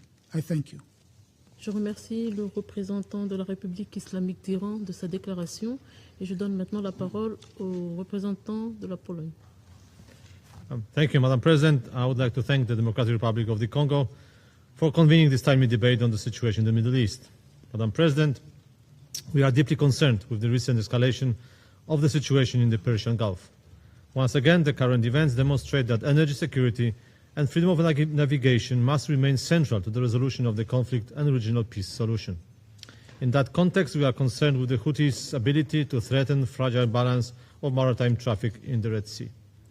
With that in mind, we note with interest that the decision taken by the countries in the region to develop alternative strategic transport and energy corridors, including oil and gas pipelines, as well as railway networks, in anticipation that the long-term operation of the Strait of Hormuz will remain subject to the periodic disruptions. We remain equally concerned by the growing use of disinformation and the continued targeting of civilian infrastructure, trends that have come to define contemporary conflicts from the Middle East to Ukraine. Madam President, this state of no peace, no war cannot endure indefinitely. Geography cannot change, but political choices can, and meaningful dialogue remains the only path to lasting resolution. Poland commends the efforts of all mediators and remains firmly committed to supporting diplomatic de-escalation. Two issues remain central: the full opening of the Strait of Hormuz and control over Iran's nuclear program, requiring full Iranian cooperation with the IAEA and compliance with the NPT and the Comprehensive Safeguards Agreement. Let me repeat, nuclear safety, maritime security and freedom of navigation remain essential to international stability. Madam President, recognition of the Palestinian people's aspiration for statehood and support for the two-state solution remain key elements of Poland's Middle East policy, consistently reflected in our voting at the UN and grounded in the New York Declaration of September 2025. In this context, Poland shares the international community's alarm over escalating tensions in the West Bank. We urge Israel to protect civilians, ensure unhindered humanitarian access, and hold perpetrators accountable. We also oppose the death penalty in all circumstances and called on Israel to maintain its moratorium on executions. Poland remains gravely concerned by the actions targeting UNRWA, whose work is indispensable for millions of refugees. More broadly, Madam President, let me underline that the protection of civilians remains a matter of the highest importance for Poland. We call for full respect for international humanitarian law and for holding accountable all those responsible for its violation, including attacks on humanitarian personnel. This issue carries particular weight for us. In April 2024, a Polish citizen was among the World Central Kitchen volunteers killed in an attack in Gaza. We once again demand an immediate and full end to attacks on civilians and civilian infrastructure and safe and unhindered humanitarian access everywhere, whether in the Middle East, in Africa, or in Ukraine. Madam President, our commitment extends beyond words. Before I conclude, allow me to highlight Poland's humanitarian and development support for the region. Poland actively supports humanitarian projects through Polish aid, NGOs, and various UN agencies, with particular focus on initiatives implemented in Lebanon, Palestine, and Syria. Our priorities include strengthening local resilience by ensuring access to healthcare, mostly through mobile clinics, supporting local entrepreneurship, reinforcing local administration and civil defense, enhancing preparedness and response to natural disasters, and expanding access to renewable energy. Our commitment to the people of this region remains steadfast. And I thank you. Je remercie le représentant de la Pologne de sa déclaration et je donne maintenant la parole à la représentante de la Bulgarie. Merci, Madame la Présidente. Bulgaria remains deeply concerned by the continuing instability across the Middle East and its serious implications for regional and international peace and security. In this regard, Bulgaria expresses its strong support for the efforts of High Representative Nikolai Mladenov and the Board of Peace toward the implementation of the Comprehensive Plan and Security Council Resolution 2803. We welcome the Office's efforts to support the implementation of the ceasefire arrangement, facilitate effective governance, advance recovery and reconstruction in Gaza, and coordinate international efforts in support of the comprehensive plan to end the Gaza conflict. Strengthening this mechanism remains essential to translating political commitment into tangible results on the ground. We underline the importance of the permanent disarmament of Hamas and no other non-state armed groups. Hamas cannot be part of the future governance of Gaza. We join the call for immediate, safe and unimpeded access and sustained distribution of humanitarian assistance at scale into and throughout Gaza. The deterioration of the situation in the West Bank, including the increase in settler violence and settlement activities, is a source of serious concern and need to be addressed. Bulgaria remains committed to a comprehensive, just and lasting peace based on two-state solution in accordance with the relevant United Nations Security Council resolutions, whereby two democratic states, Israel and Palestine, live side by side in peace within secure and recognized borders. On Lebanon, We welcome the trilateral framework agreement signed by Lebanon, Israel, and the United States in Washington on 26th of June, which offers an important opportunity to advance de-escalation, restore Lebanon's sovereignty and territorial integrity, and move towards more sustainable security arrangements. The situation in Lebanon nevertheless remains fragile. The full disarmament of Hezbollah and other non-state armed groups remain essential for lasting peace and security. Bulgaria reaffirms its support for Lebanon's sovereignty and territorial integrity, as well as for the efforts of the Lebanese authorities to strengthen the Lebanese armed forces and extend state authority throughout the whole Lebanese territory.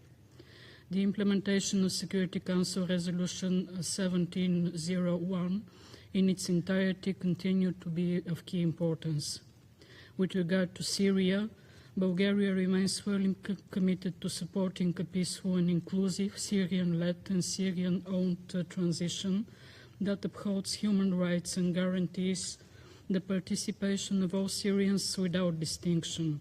For this transition to succeed, Syria must be insulated from regional hostilities.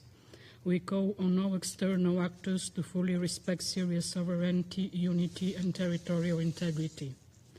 On Iran, we express cautious hope that the halt in military strikes will create a new window for a ceasefire that could pave the way for the resumption of diplomatic engagement, with the aim of reopening the Strait of Hormuz in accordance with international law and ultimately reaching a negotiated solution to the outstanding issues related to Iran's nuclear and ballistic missile programs. Bulgaria is concerned that the periodic resumption of military escalation between the United States and Iran increases the unpredictability of the situation and the risk of miscalculation, and calls on all parties to exercise maximum restraint. We condemn the unilateral attacks on Iran against countries in the region, as well as the disruption of transit passage through the Strait of Hormuz. We underline the need to fully ensure freedom of navigation, as well as free and safe passage of vessels through the Strait of Hormuz, as reflected in UNCLOS. We also underline the importance of safeguarding maritime routes and freedom of navigation throughout the wider region, including the Red Sea and the Bab-el-Mandeb Strait. The recent threats by the Houthis are unacceptable and must be categorically rejected. I thank you, Madam President. Je remercie la représentante de la Bulgarie de sa déclaration et je donne maintenant la parole à la représentante des Émirats arabes unis. السيدة الرئيسة، أثمن جهودكم في تنظيم هذه المناقشة الهامة، كما أشكر السيد راميز الأكبروف على إحاطته القيمة. وفي ظل التطورات الأخيرة في غزة وبقية الأرض الفلسطينية المحتلة، تؤكد دولة الإمارات على النقاط التالية. أولاً، يجب العمل على إحراز تقدم نحو التنفيذ الكامل للقرار 2803 بما يشمل ترسيخ وقف إطلاق النار في غزة ونزع سلاح حماس وتوفير الظروف اللازمة لتمكين اللجنة الوطنية لإدارة قطاع غزة من مباشرة مهامها والتعجيل بنشر قوة الاستقرار الدولية والانسحاب الإسرائيلي الكامل من قطاع غزة، إلى جانب تمكين السلطة الفلسطينية بعد إصلاحها من الاطلاع بمسؤولياتها كاملة في قطاع غزة والضفة الغربية. ونشدد هنا على رفضنا لأي محاولات لتهجير الشعب الفلسطيني أو فرض وقائع جديدة داخل القطاع بما يقوض فرص السلام. ثانياً، ورغم التحسن النسبي في مؤشرات الأمن الغذائي في غزة، لا يزال الوضع الإنساني حرج، مع استمرار انعدام الأمن الغذائي الحاد وافتقار نحو 70% من السكان للمأوى الملائم وتدهور خدمات المياه والصرف الصحي. وتشدد بلادي على ضرورة إعادة فتح جميع المعابر لضمان تدفق المساعدات ودعم التعافي المبكر. وتواصل دولة الإمارات تقديم المساعدات الإنسانية عبر عملية الفارس شهم 3 إلى جانب مبادرات لدعم صمود المجتمع الفلسطيني، شملت مشروعا لمكافحة القوارض والحشرات والحد من المخاطر الوبائية، وإقامة حفل زفاف جماعي والاحتفاء بالطلبة المتفوقين بالشراكة مع الأمم المتحدة وغيرهم من الشركاء الإنسانيين. ثالثا، تدين بلادي التطورات الأخيرة في الضفة الغربية والقدس الشرقية مع تزايد الأنشطة الاستيطانية والإجراءات الأحادية، ومنها مخطط E1 وأوامر هدم خان الأحمر وإجراءات تسوية الأراضي في المنطقة جيم في انتهاك للقانون الدولي وقرار مجلس الأمن 2334. كما ندين التصعيد الخطير في عنف المستوطنين واستهداف المدنيين والقرى والمقدسات والممتلكات، ونطالب الحكومة الإسرائيلية بمحاسبة مرتكبي هذه الانتهاكات ومنع تعمق دائرة الكراهية وعدم الاستقرار، ورفض أي محاولات لتغيير الوضع التاريخي والقانوني القائم في القدس ومقدساتها، مؤكدين على الدور الخاص للوصاية الهاشمية التاريخية. وفي الختام، تؤكد دولة الإمارات بصفتها عضواً في كل من مجلس السلام والمجلس التنفيذي لغزة التزامها الكامل بدعم تنفيذ الخطة الشاملة وجهود الممثل السامي لغزة وخارطة الطريق التي طرحها، بالتوازي مع جهودنا للدفع قدما بحل الدولتين وصولا إلى تجسيد دولة فلسطينية مستقلة ذات سيادة وعاصمتها القدس الشرقية تعيش جنبا إلى جنب مع دولة إسرائيل في أمن وسلام. وشكرا السيدة الرئيسة.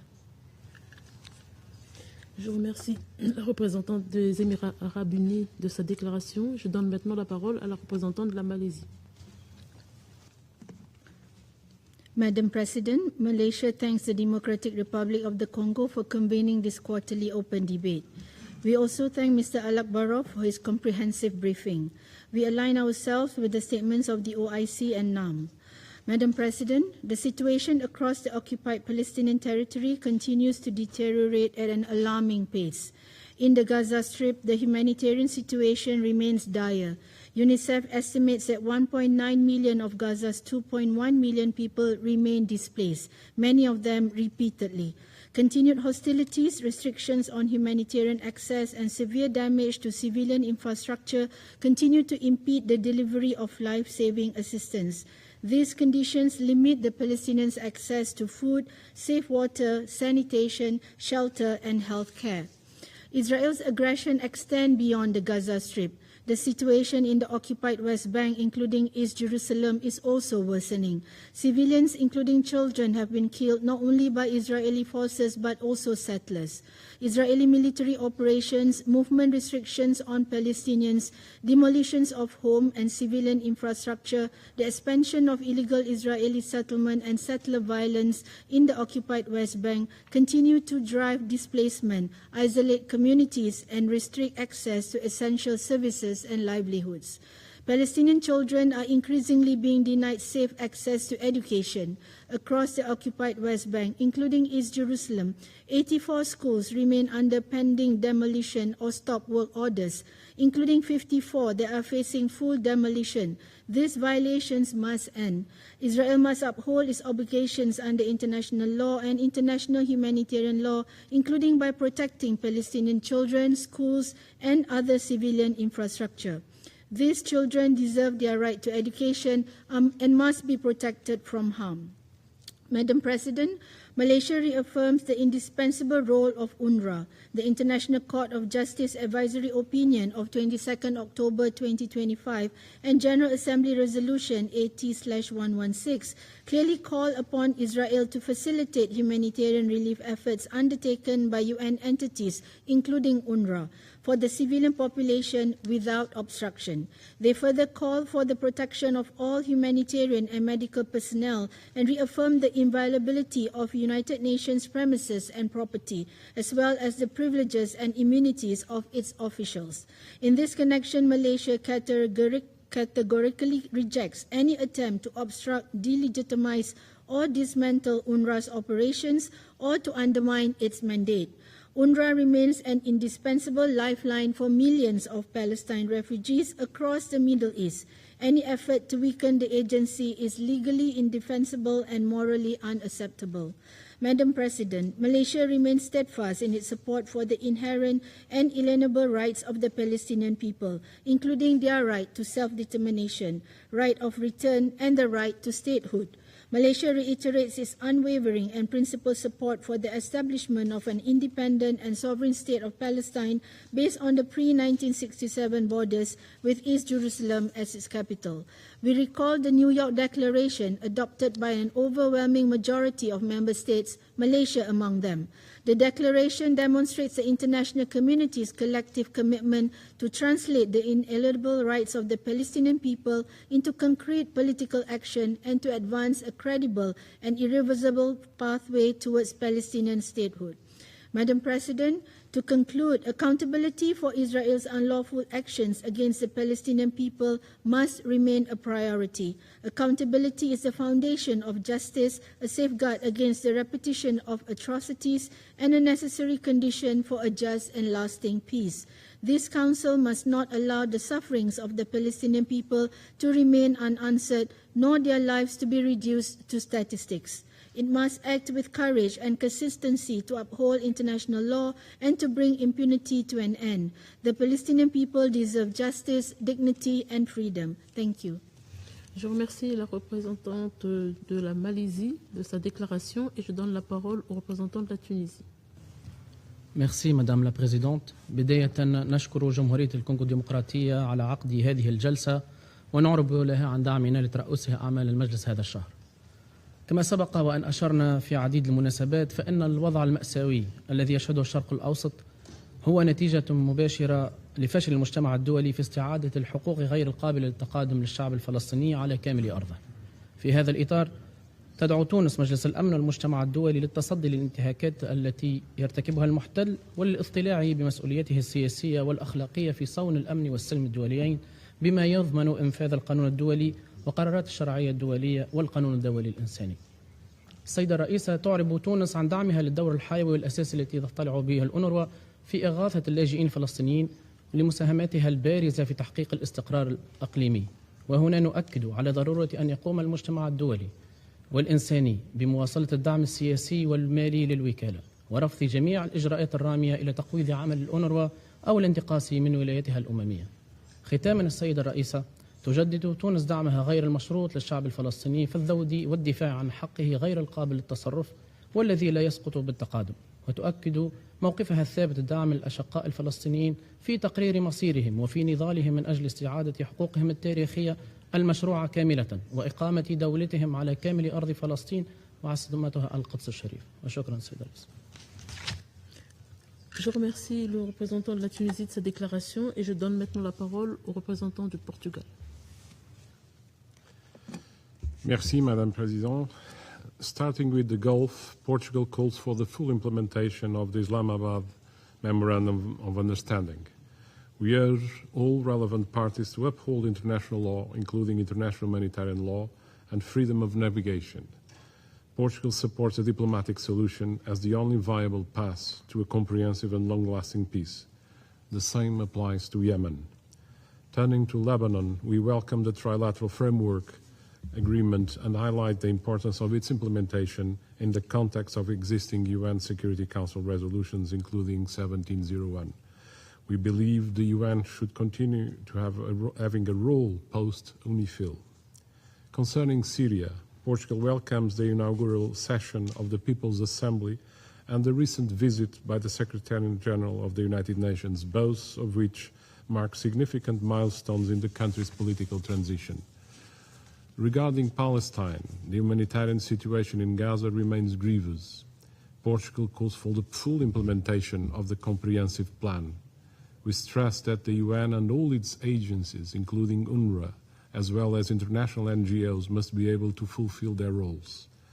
Violations of the ceasefire must stop. Furthermore, the Palestinian Authority should be involved in preparation for its return to the Strip. In the West Bank and East Jerusalem, Portugal is concerned by the surge in settlers' violence and Israel's unilateral actions aimed at increasing its control over the occupied Palestinian territory, including the expanding settlements, which are illegal under international law. We also condemn actions pertaining to alter the status quo of holy sites. Portugal formally recognized the State of Palestine 1 year ago and remains committed to the implementation of the two-state solution and to promote a just and lasting peace in the Middle East in line with the New York Declaration. Madam President, Portugal remains convinced that diplomacy is possible, dialogue is necessary, and peace is achievable. This is the spirit that will guide us as we will serve as elected members of the Security Council in 27 and 28. I thank you. Je remercie le représentant du Portugal de sa déclaration. Je donne maintenant la parole à la représentante du Canada. Madam President, Canada remains deeply concerned by the ongoing conflict with Iran. We reiterate the need to work towards a diplomatic resolution to the conflict and support efforts by Pakistan and Qatar and other regional partners towards the resumption of negotiations. Canada urges all parties to ensure the protection of civilians and civilian infrastructure. We condemn in the strongest terms Iran's strikes against Gulf states, Jordan, and other partners in the region. We stand firmly in support of our Gulf partners' sovereignty and security and commend their ongoing efforts towards dialogue and de-escalation. Canada will continue to pressure Iran to end its malign behavior. To this end, we have imposed sanctions on a total of 227 Iranian individuals and 260 entities. These sanctions address concerns related to Iran's abhorrent human rights abuses, nuclear program, its funding of proxy terrorist groups, and the transfer of UAV and drone technology to malign actors. Canada is equally concerned by the situation in the Strait of Hormuz, where the continued disruption of maritime security poses a serious threat to our economies and overall security, including critical supply chains. Canada calls on Iran to respect navigation rights and safe passage through the Strait of Hormuz in line with international law. Canada is working with partners towards restoring maritime security and safe navigation through the Strait of Hormuz, and we stand ready to support proposed French and UK initiatives. We are also concerned by the recent Houthi threats against Saudi Arabia, including to disrupt the lawful passage of vessels in the Bab el-Mandeb Strait. The Bab el-Mandeb Strait must remain open and safe for international navigation, free from attacks or interference in accordance with international law. Canada welcomes initial steps taken under the Trilateral Framework Agreement, including the recent deployment of the Lebanese armed forces in areas of southern Lebanon, and encourages the continued implementation of commitments by all parties. We reiterate the importance of full respect for Lebanon's sovereignty, territorial integrity, and the commitments undertaken by all parties in accordance with international law and relevant UN Security Council resolutions, including 1701. We also welcome efforts by the Lebanese authorities to extend state authority throughout Lebanese territory and encourage continued progress on the reforms necessary to support Lebanon's long-term stability and recovery. Canada remains concerned by ongoing security incidents affecting civilians and civilian infrastructure and by the threats to the safety and security of UNIFIL personnel. We underscore that peacekeepers must be able to carry out their mandated tasks safely and without interference. Nous ne devons pas prendre le vue des immenses souffrances des civils à Gaza, où la crise humanitaire persiste malgré le cessez-le-feu. Le Canada s'est engagé à verser plus de 500 millions de dollars en aide internationale depuis 2023 et réitère son appel en faveur d'un accès humanitaire accru. Le Canada condamne les attaques terroristes menées par le Hamas en Israël le 7 octobre 2023, qui ont coûté la vie à près de 1200 personnes.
تعزيز الفرص الاقتصادية والاستثمارية. ونرحب في هذا السياق بالتطورات الإيجابية في سوريا التي يشكل استقرارها عامل استقرار للبنان، والعكس صحيح، فقد تشكلت بين البلدين لجنة عليا مشتركة، والتنسيق قائم بين البلدين فيما يختص بأمن الحدود ومكافحة التهريب، والتعاون في مختلف المجالات مستمر بالنمو بشكل إيجابي جدا، وهو قائم على الندية ويطمح لمشاريع تجارية واقتصادية وحيوية وأساسية للبلدين. من جهة أخرى نعيد تأكيد موقفنا الثابت بالتضامن مع دول الخليج العربية والأردن إزاء ما تتعرض له هذه الدول الشقيقة من اعتداءات إيرانية غير مبررة في إطار التصعيد الجاري، وندين هذه الاعتداءات المزعزعة للأمن والاستقرار في المنطقة. السيد الرئيس، لا يزال الوضع في غزة صعبا وغير مقبول، فالمدنيون يعانون من الدمار والتشديد والحرمان، ولا يمكن للمجتمع الدولي أن يستمر في مراقبة ذلك بصمت، خاصة وأن وقف إطلاق النار لا يزال عرضة للخروقات. وفي الضفة الغربية تصاعد إرهاب المستوطنين بشكل حاد على مرأى من قوات الاحتلال، لا بل بتشجيع منها وبحمايتها في أحيان كثيرة. والواقع أنه لا يمكن تحقيق الاستقرار والسلام الدائم دون إنهاء الاحتلال غير القانوني للأراضي الفلسطينية، ودون التنفيذ الكامل للقانون الدولي، ولا سيما القرارات التي اعتمدها هذا المجلس. حل سلمي يستند إلى معايير معروفة جيدا مع احترام حقوق الشعب الفلسطيني وإقامة دولة فلسطينية مستقلة. شكرا السيد الرئيس. Je remercie le représentant du Liban de sa déclaration. Je donne maintenant la parole à la représentante de la République bolivarienne de Venezuela. Señora Presidenta, la República Bolivariana de Venezuela tiene el honor de hacer uso de la palabra en nombre del Grupo de Amigos en defensa de la Carta de las Naciones Unidas. El grupo reafirma su compromiso con la justa causa del pueblo palestino y expresa su profunda solidaridad con sus legítimas aspiraciones al pleno ejercicio de sus derechos inalienables, incluido el derecho a la libre determinación, a la libertad y a vivir en condiciones de paz y seguridad. Estos principios no son negociables, constituyen el fundamento del orden internacional que todos hemos acordado defender. La situación en el territorio palestino ocupado continúa deteriorándose a un ritmo alarmante. Los informes presentados ante este Consejo describen un contexto marcado por las continuas operaciones militares, la destrucción de infraestructura esencial y un impacto devastador sobre la población civil. Hospitales, escuelas, instalaciones humanitarias y viviendas se han visto gravemente afectadas, causando un sufrimiento que ninguna comunidad debería soportar. Diversos órganos de las Naciones Unidas han documentado en Palestina graves violaciones del derecho internacional humanitario y de los principios fundamentales de la Carta de las Naciones Unidas.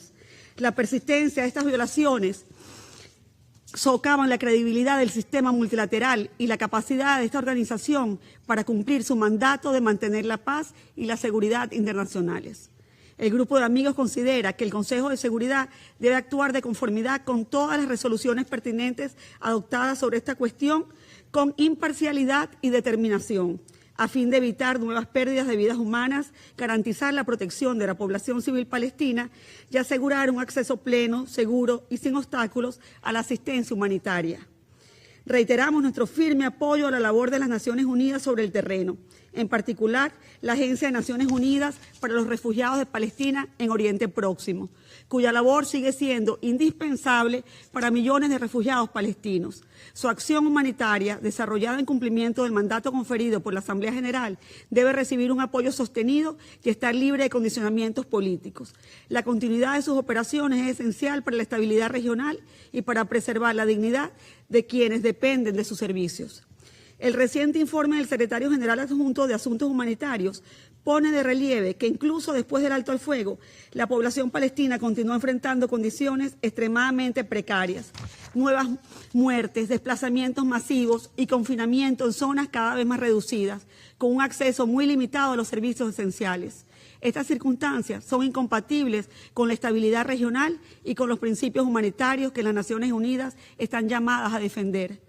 Un paso significativo hacia la paz sería avanzar en la admisión de Palestina como Estado miembro de pleno derecho de las Naciones Unidas. La igualdad jurídica y política constituye un elemento fundamental de una paz auténtica y sostenible. La paz exige que todas las partes puedan participar en el diálogo en condiciones de igualdad y respeto mutuo, y que rindan cuenta sobre la base de las obligaciones jurídicas que les impone el derecho internacional. La igualdad de condiciones no es un privilegio, es una condición indispensable para resolver un conflicto que se ha prolongado durante demasiadas décadas. Señora Presidenta, no puede haber una paz duradera mientras persista la ocupación, la anexión y la negociación de los derechos y la negación de los derechos fundamentales. La paz exige el respeto de la dignidad humana, del derecho internacional humanitario y del derecho de los pueblos a la libre determinación. Estos principios no son conceptos abstractos, constituyen el fundamento de toda solución política viable y sostenible. En consecuencia, el Grupo de Amigos reitera su compromiso de seguir trabajando en favor del pleno ejercicio de los derechos inalienables del pueblo palestino, incluido su derecho a un Estado independiente y soberano. Estamos convencidos de que no habrá paz en Oriente Medio sin una solución justa, amplia y duradera de la cuestión de Palestina, basada en el derecho internacional y en las resoluciones pertinentes de esta organización. Reiteramos nuestro llamamiento en favor del establecimiento de un Estado de Palestina soberano y viable sobre la base de las fronteras anteriores a 1967, con Jerusalén Oriental como su capital, de conformidad con el derecho internacional, las resoluciones pertinentes de las Naciones Unidas y la solución de dos Estados, garantizando asimismo el derecho de retorno de los refugiados palestinos de conformidad con las resoluciones pertinentes de las Naciones Unidas. El Grupo de Amigos reafirma que la Carta de las Naciones Unidas sigue siendo nuestra guía colectiva.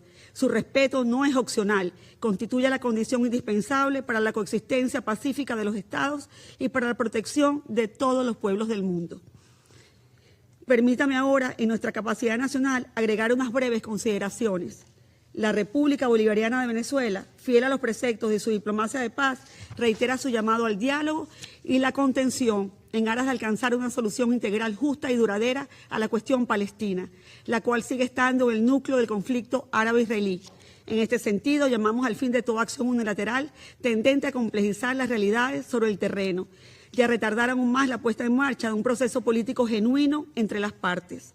Urge, pues, preservar la seguridad marítima internacional, incluso en el Mar Rojo, garantizar la seguridad de la población civil y avanzar hacia una realización de las legítimas aspiraciones de todos los pueblos del Medio Oriente, que reclaman un futuro con paz, justicia y bienestar.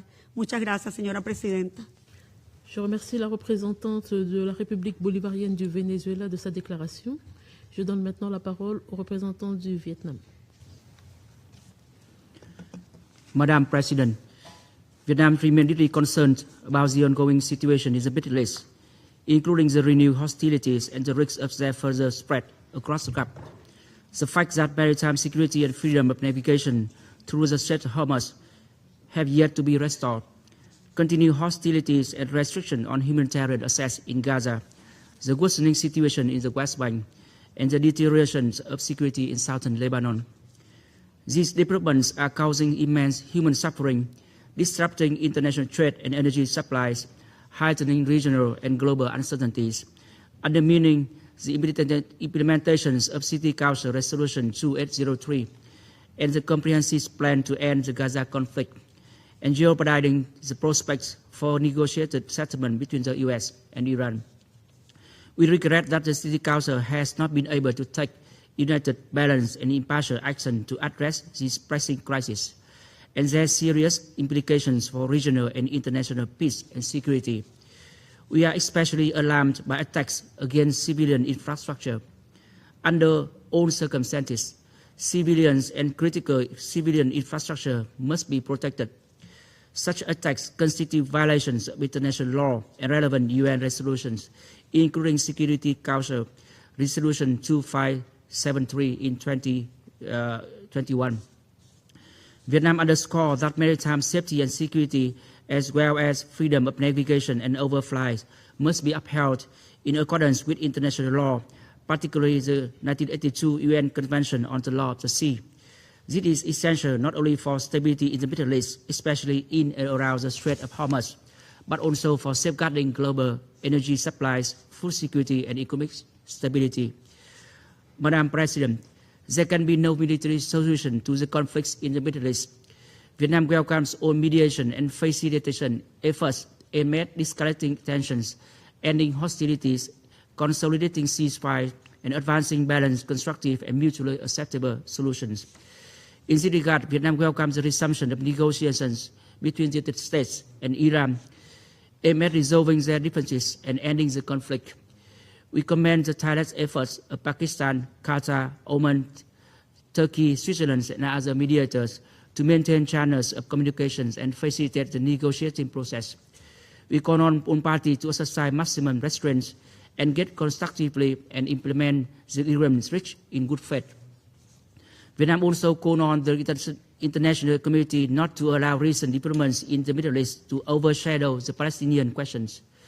We reaffirm our unwavering support for the legitimate and inalienable right of the Palestinian people to self-determination and for the State of Palestine's full membership in the UN.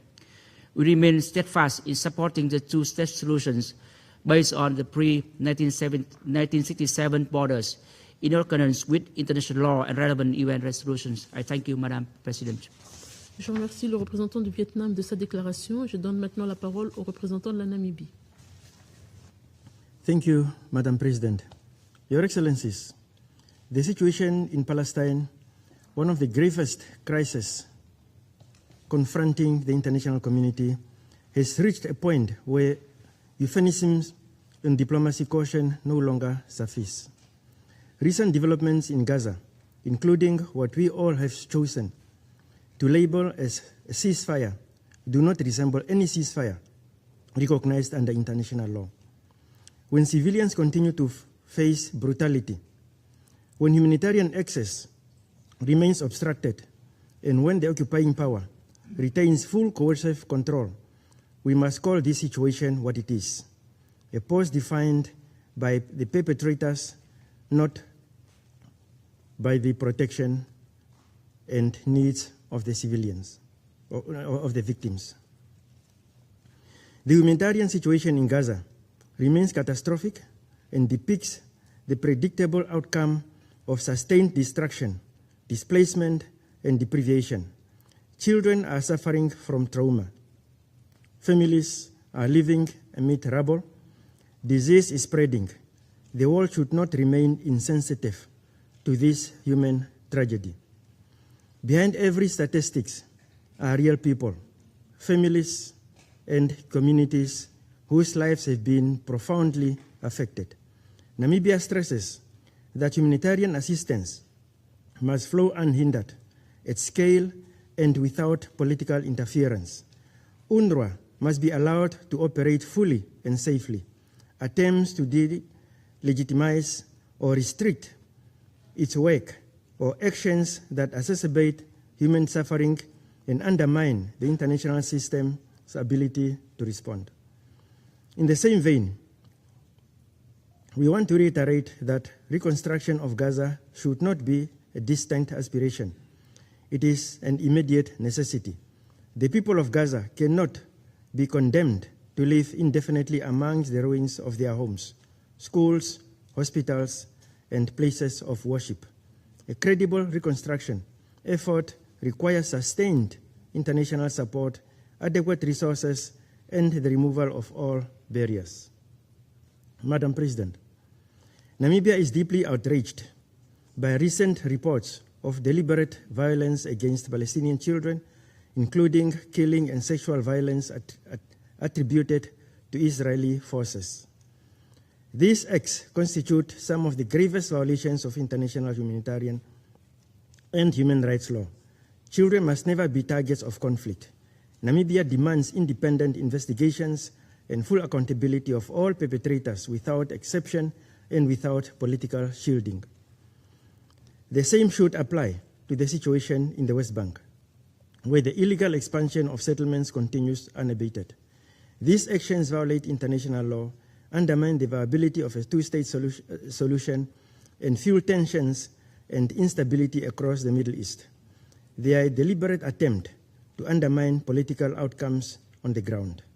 Madam President, the recent 2026 UN OIC conference on the question of Jerusalem, held in Cairo, Egypt, reaffirmed that Jerusalem remains central to the Palestinian question and any viable peace process.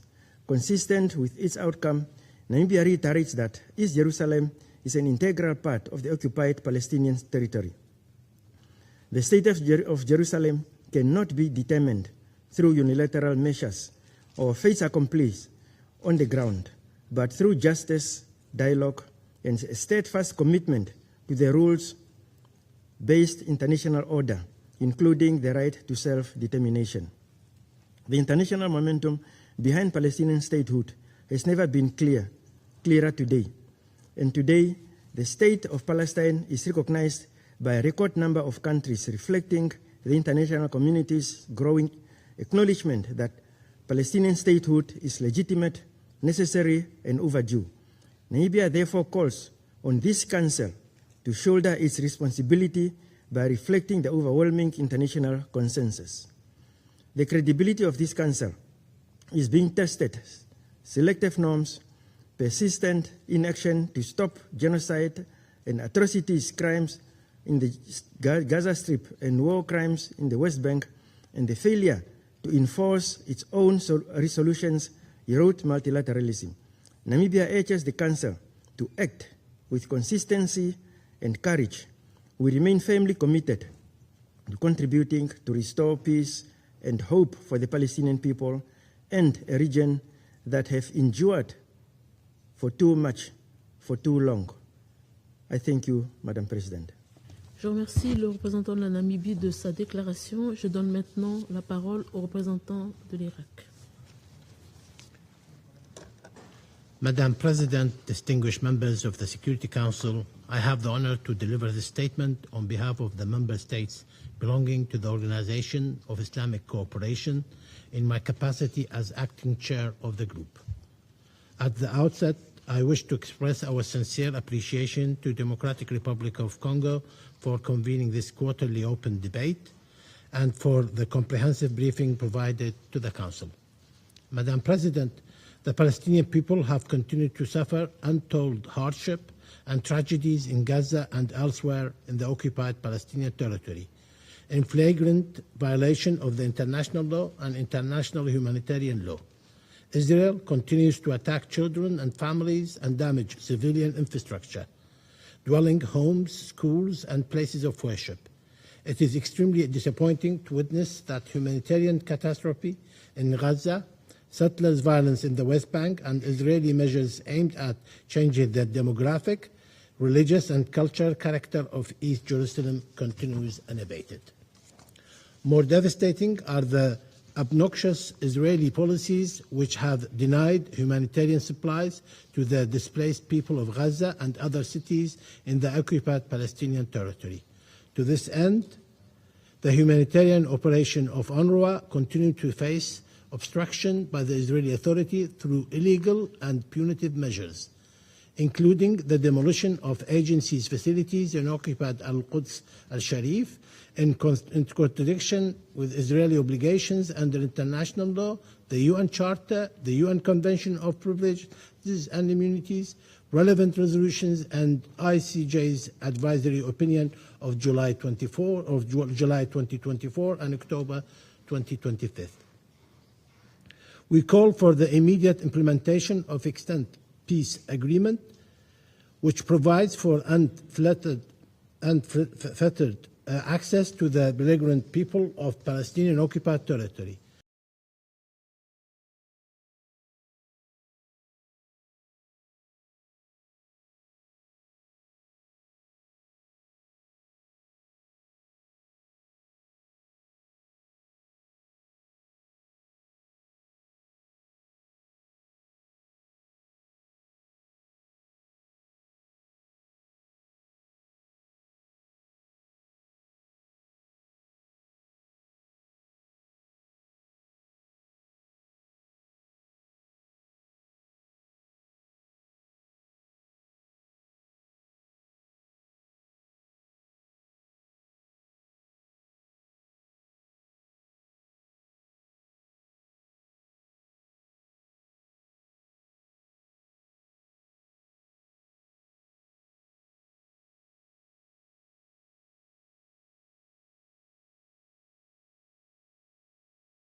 Palestinian natural resources have intensified an unprecedented financial crisis. Israel must release all unlawful withheld Palestinian tax revenues, cease the exploitation of Palestinian natural resources, and provide full repatriation to the damage caused by its illegal measures. Madam President, the OIC Group reiterates that lasting peace in the Middle East requires Israelis' complete withdrawal from all occupied Arab territories, including the occupied Syrian Arab Golan Heights, and the full compliance with the Security Council Resolution 242, 338, 497. We condemn Israel's incursion into Syrian territory since 8th of December 24, in violation of international law, the UN Charter, and 1974 disengagement agreement. The OIC Group welcomes the trilateral framework of June 26, 2026 between Lebanon and the United States of America and Israel. The group emphasizes the imperative of Israel's full compliance with the ceasefire, the cessation of all military attacks against Lebanon, its immediate, complete, and unconditional withdrawal from all Lebanese territory. Ensuring the return of forceful displacement Lebanese to their homes. The group further calls for the full implementation of UN Security Council Resolution 1701. It further reiterates its steadfast position in support of the sovereignty, independence, territorial integrity, and unity of Lebanon. The group strongly condemns the repeated Israeli attacks against civilians, including women and children, journalists, medical staff, the Red Cross, the civilian infrastructure. It further condemns attacks against the Lebanese armed forces, the state institutions, as well as the large-scale destruction and symmetrical demolition of Lebanese towns and villages, and the establishment of so-called security zone, all of which constitute a flagrant violation of international law, including international humanitarian law. The OIC Group reaffirms its support for the Lebanese state in assessing its control and sovereignty over all Lebanese territory, including the exclusive authority of the state over decisions of war and peace, its monopoly on the possessions of and use of arms, and the disarmament of all non-state actors, as well as advancing its reform agenda. The group underscores the urgent need to scale up humanitarian assistance to Lebanon to address the growing needs of affected civilians, as well as the enhanced support for the Lebanese armed forces. The group also strongly condemns the attack on UNIFIL personnel and premises, and stresses the need to ensure accountability for all such attacks.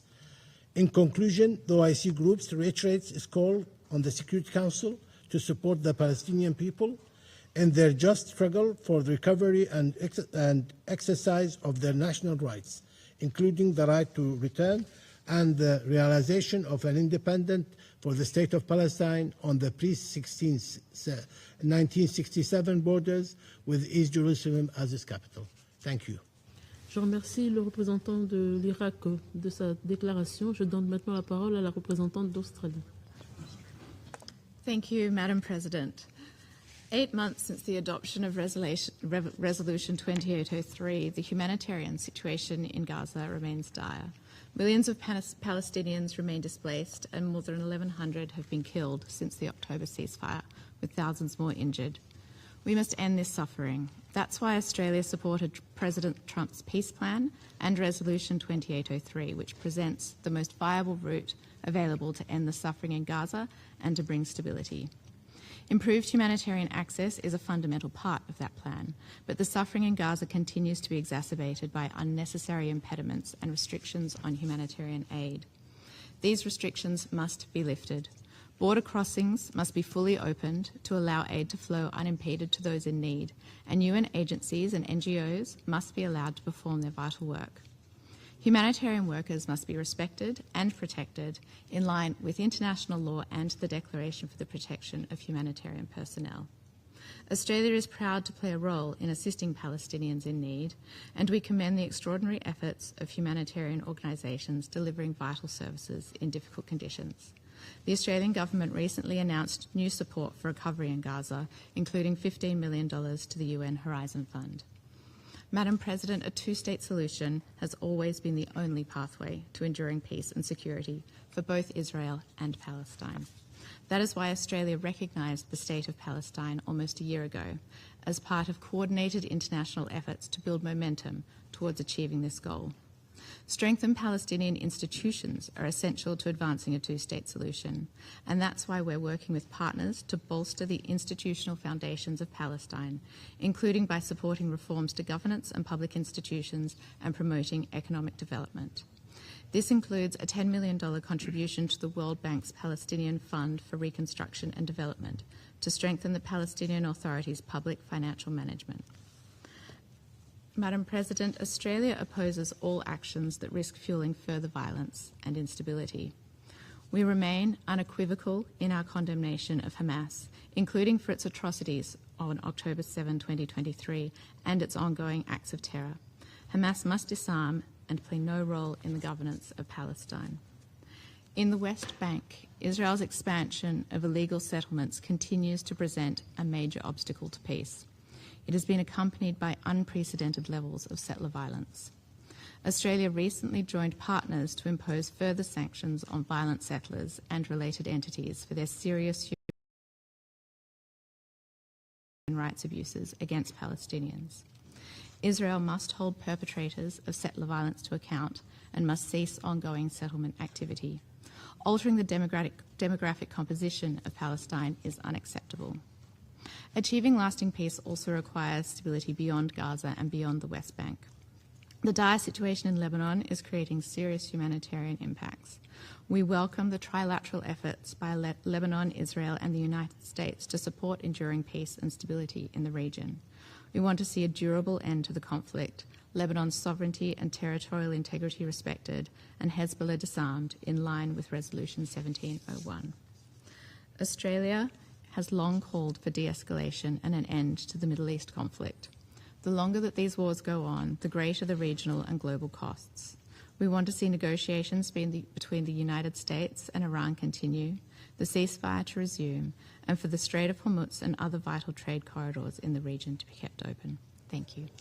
Je remercie la représentante de l'Australie de sa déclaration. Je donne maintenant la parole au représentant de l'Ouganda. Madam President, I'm honored to deliver this statement on behalf of the 121 member states of the non-aligned movement. I congratulate you, the Democratic Republic of the Congo, upon the accession to the presidency of the Security Council this month, and express appreciation for granting NAM the opportunity to present its position on the question of Palestine. NAM reaffirms its long-standing, common and principled position on the question of Palestine, and is deeply concerned about the implications of this historic injustice against the people of Palestine, and most critically in the Gaza Strip, where the civilian population continues to suffer from the unprecedented humanitarian catastrophe inflicted on it by Israel, the occupying power. NAM supports all prospects for a just solution to this historic injustice and for peace and security in the region. NAM condemns in the strongest terms all these illegal practices and all forms of violence, particularly Israeli military attacks and Israel collective punishment against the Palestinian people, as grave breaches of international law, including humanitarian and human rights law. The killing and injury of more than 244,600 Palestinian civilians in Gaza, the majority of whom as children and women, as well as medical personnel, humanitarian workers and journalists, is an indictment to the mandate of the UN Security Council. NAM demands an immediate and complete cessation of all forms of armed hostilities, violent repression, and illegal Israeli practices, policies against the Palestinian people and other nations in the region. The members of the United Nations conferred on the Security Council the primary responsibility for the maintenance of international peace and security in accordance with Articles 12 and 24 of the Charter. The Security Council must uphold its mandate to maintain international peace and security and must act to implement its own resolutions as provided for in the UN Charter. We call on the UN Security Council to uphold its responsibilities and to act forthwith for the full implementation of all its resolutions pertaining to the question of Palestine, including its most recent resolutions, namely 2334 of 2016, 2712 of 2023, 2720 of 2023, 2728 of 2024, 2735 of 2024, and 2803 of 2025, adopted following the ceasefire agreement. The non-aligned movement welcomes the trilateral framework of June 26, 2026 between Lebanon and the United States of America and Israel. The movement emphasizes the importance of Israel's full compliance with the ceasefire and the cessation of all military attacks against Lebanon. It is immediate, complete, and unconditional withdrawal from all Lebanese territory, ensure the return of forcibly displaced Lebanese to their homes. The movement further calls for the full implementation of UN Security Council Resolution 1701. It further reiterates its steadfast position in support of the sovereignty, independence, and territorial integrity and unity of Lebanon.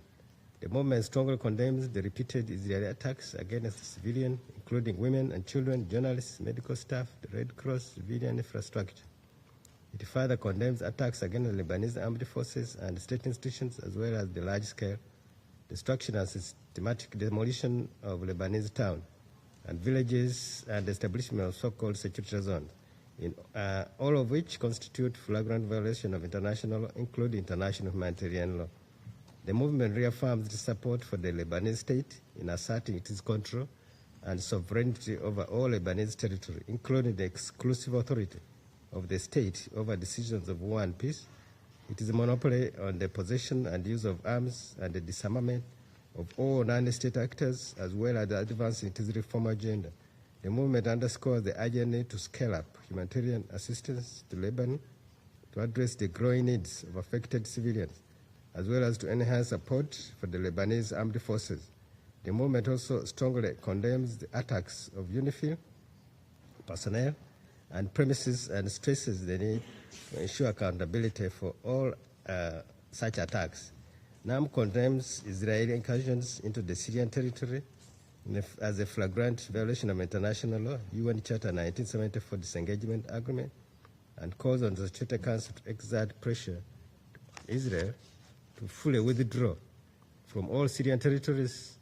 NAM condemns the repeated Israeli attacks against the Syrian Arab Republic as they constitute a clear aggression against a sovereign state and a flagrant violation of the provision of international law and the Charter of the United Nations.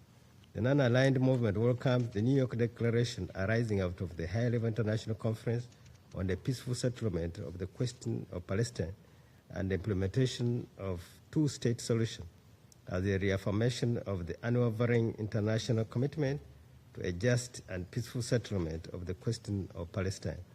The movement calls for the necessary coordination and cooperation among all states to advance the declaration's objectives to mobilize international efforts at the political, economic, financial, legal, and security levels to foster momentum by building on national, regional, and international initiatives aimed at achieving a just, lasting, and comprehensive peace and realizing the inalienable rights of the Palestinian people. NAM welcomes the recognition of the State of Palestine by a majority of countries and calls on the United Nations Security Council to urgently recommend the admission of Palestine as a full member of the United Nations in respect of the right of the Palestinian people to self-determination as a long overdue commitment to lasting peace in the Middle East. To conclude, Madam President, the movement seizes this opportunity to reiterate its call for collective international efforts to uphold international law to end historic and grave injustice against the Palestinian people. Now, member states reaffirm their commitments to promoting a just, lasting, comprehensive, and peaceful resolution to the question of Palestine in all its aspects, including the realization of the inalienable right of the Palestinian refugees to return to their homes and property in accordance with international law, and relevant UN resolutions, particularly UNGA Resolution 194, and reaffirm the support for the Palestinian people in their struggle to achieve justice and fulfill their inalienable rights and legitimate national aspirations, including to self-determination, freedom and independence in their sovereign and independent state of Palestine, with East Jerusalem as its capital. NAM calls on all member states to uphold their obligations in accordance with international law, the relevant resolutions, and the rulings of International Court of Justice, and to undertake tangible actions, including urgent measures of accountability, to bring an end to this prolonged and tragic injustice, to end illegal Israeli occupation, and assist the Palestinian people to finally realize their rights. Thank you, Madam President. Je remercie le représentant de l'Ouganda de sa déclaration. Je donne maintenant la parole au représentant du Sri Lanka. Thank you, Madam President. At the outset, Sri Lanka welcomes the Democratic Republic of the Congo's Presidency of the Security Council and appreciates the convening of this important meeting. We also thank the comprehensive briefing provided by Mr. Ramiz Al-Kabarov, the Deputy Special Coordinator for the Middle East process. Sri Lanka associates itself with the statement delivered by Uganda on behalf of the non-aligned movement. The Palestinian people continue to face intense hardship. Civilians in Gaza remain displaced and reliant on humanitarian assistance for the most basic necessities of life. Behind these familiar words are families that have lost their homes and their loved ones. Sri Lanka calls for the full observance of the ceasefire and the implementation of all relevant Security Council resolutions. Humanitarian assistance must reach all those in need safely and without obstruction. International humanitarian law must be respected. Civilians, humanitarian personnel, and UN premises must be protected. UNRWA and United Nations agencies remain indispensable. Their ability to operate must be preserved, and they must receive the political and financial support necessary to carry out their mandates. Madam President, the recovery and reconstruction of Gaza must be an urgent priority. Palestinian people who have endured so much cannot be asked to continue living among ruins. The resolve of the Palestinian people remains strong. 2 teenage sisters from Gaza were recently named regional winners of the Earth Prize after developing reusable building blocks from rubble. They plan to train other young people to do the same, so that Palestinians can take part in reconstruction rather than depend entirely on outside help. Their example speaks to the determination of the Palestinian people to reclaim their future. The international community must match that resolve, that the protection and opportunity needed for recovery. Madam President, the situation in the West Bank, including East Jerusalem, also demands the Council's attention. Settlement expansion, demolitions and violence must end. Attempts to alter the demographic character or legal status of the occupied Palestinian territory are incompatible with international law and undermine the prospects for peace.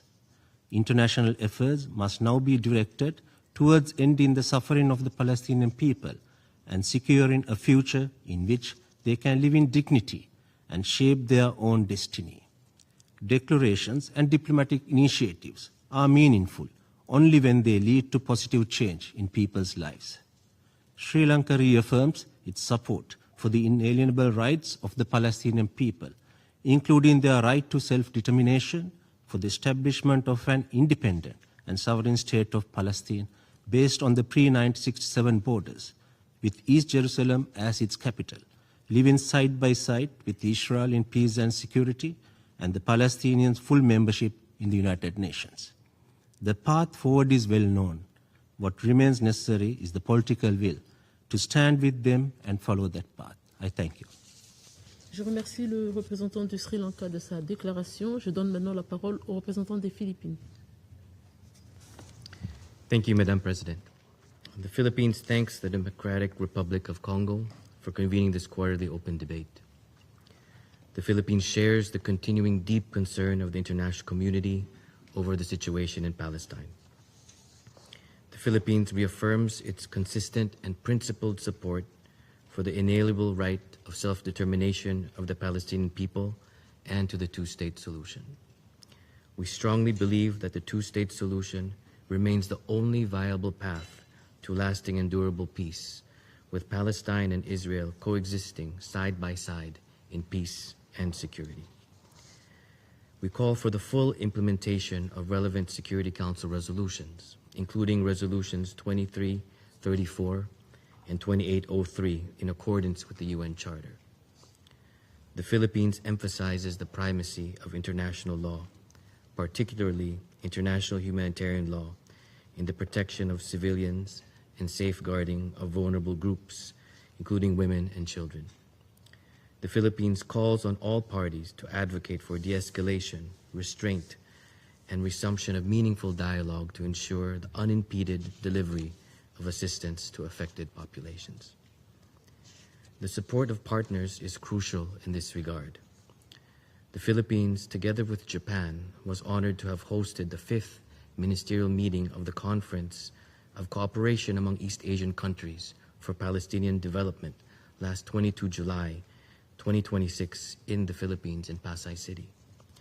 Participating countries expressed deep concern over the continuing humanitarian crisis in Palestine and underscored the role of the conference to promote effective technical cooperation and humanitarian assistance to the people of Palestine, including through the UNRWA. The Philippines recognizes the critical role of UNRWA in delivering essential and life-saving services, especially to those most in need, including primary health care and education. The Philippines will continue to work with the international community and partners to build a secure, peaceful, and prosperous future that every Palestinian family deserves. Madam President, we express serious concern over the rapidly evolving situation across the Middle East, including in Iran, Lebanon, Syria, and Yemen. We are deeply concerned that developments severely undermine ongoing efforts for mediation and diminish the prospects for peaceful resolution through dialogue.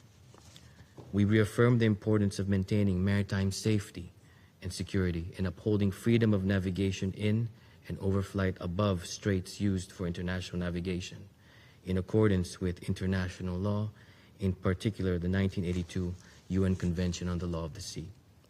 The Philippines calls for the restoration of the safe, unimpeded, and continuous transit passage of vessels and aircraft in the Strait of Hormuz, as well as for all parties to ensure the safety of seafarers and ships in accordance with the International Convention for the Safety of Life at Sea. We recognize the immediate and long-term effects of the Middle East crisis on the well-being of our people and on regional trade, energy, and food security, including energy markets and global supply chains.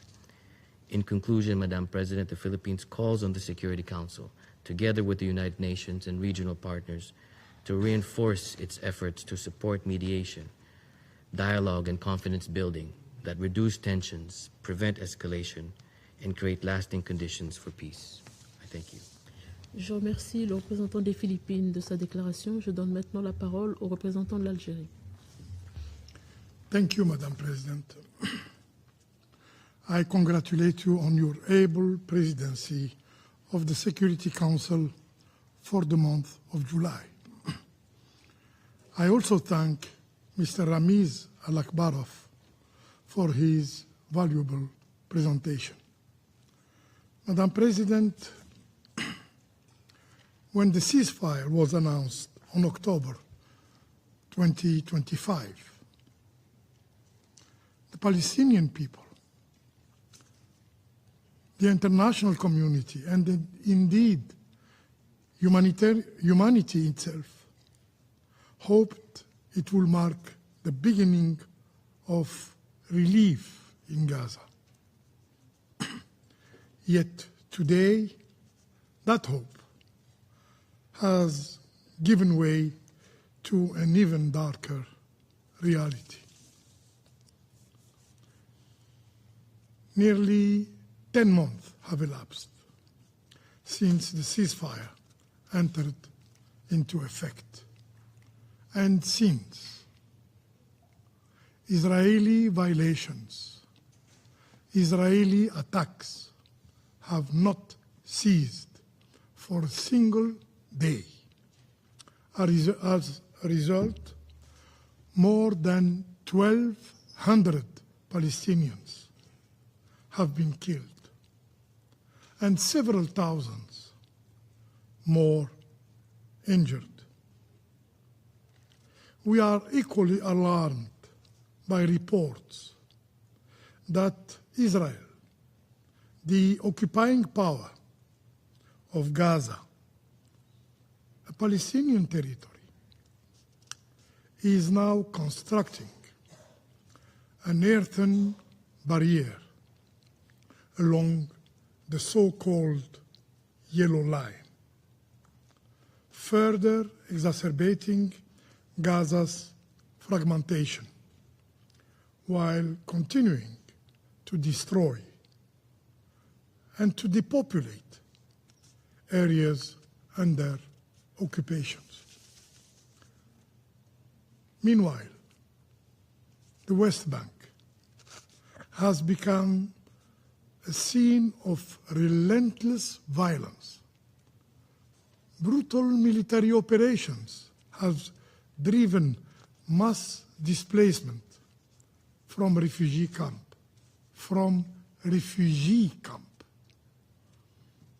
while killings of Palestinian civilians, particularly women and children, continues unabated.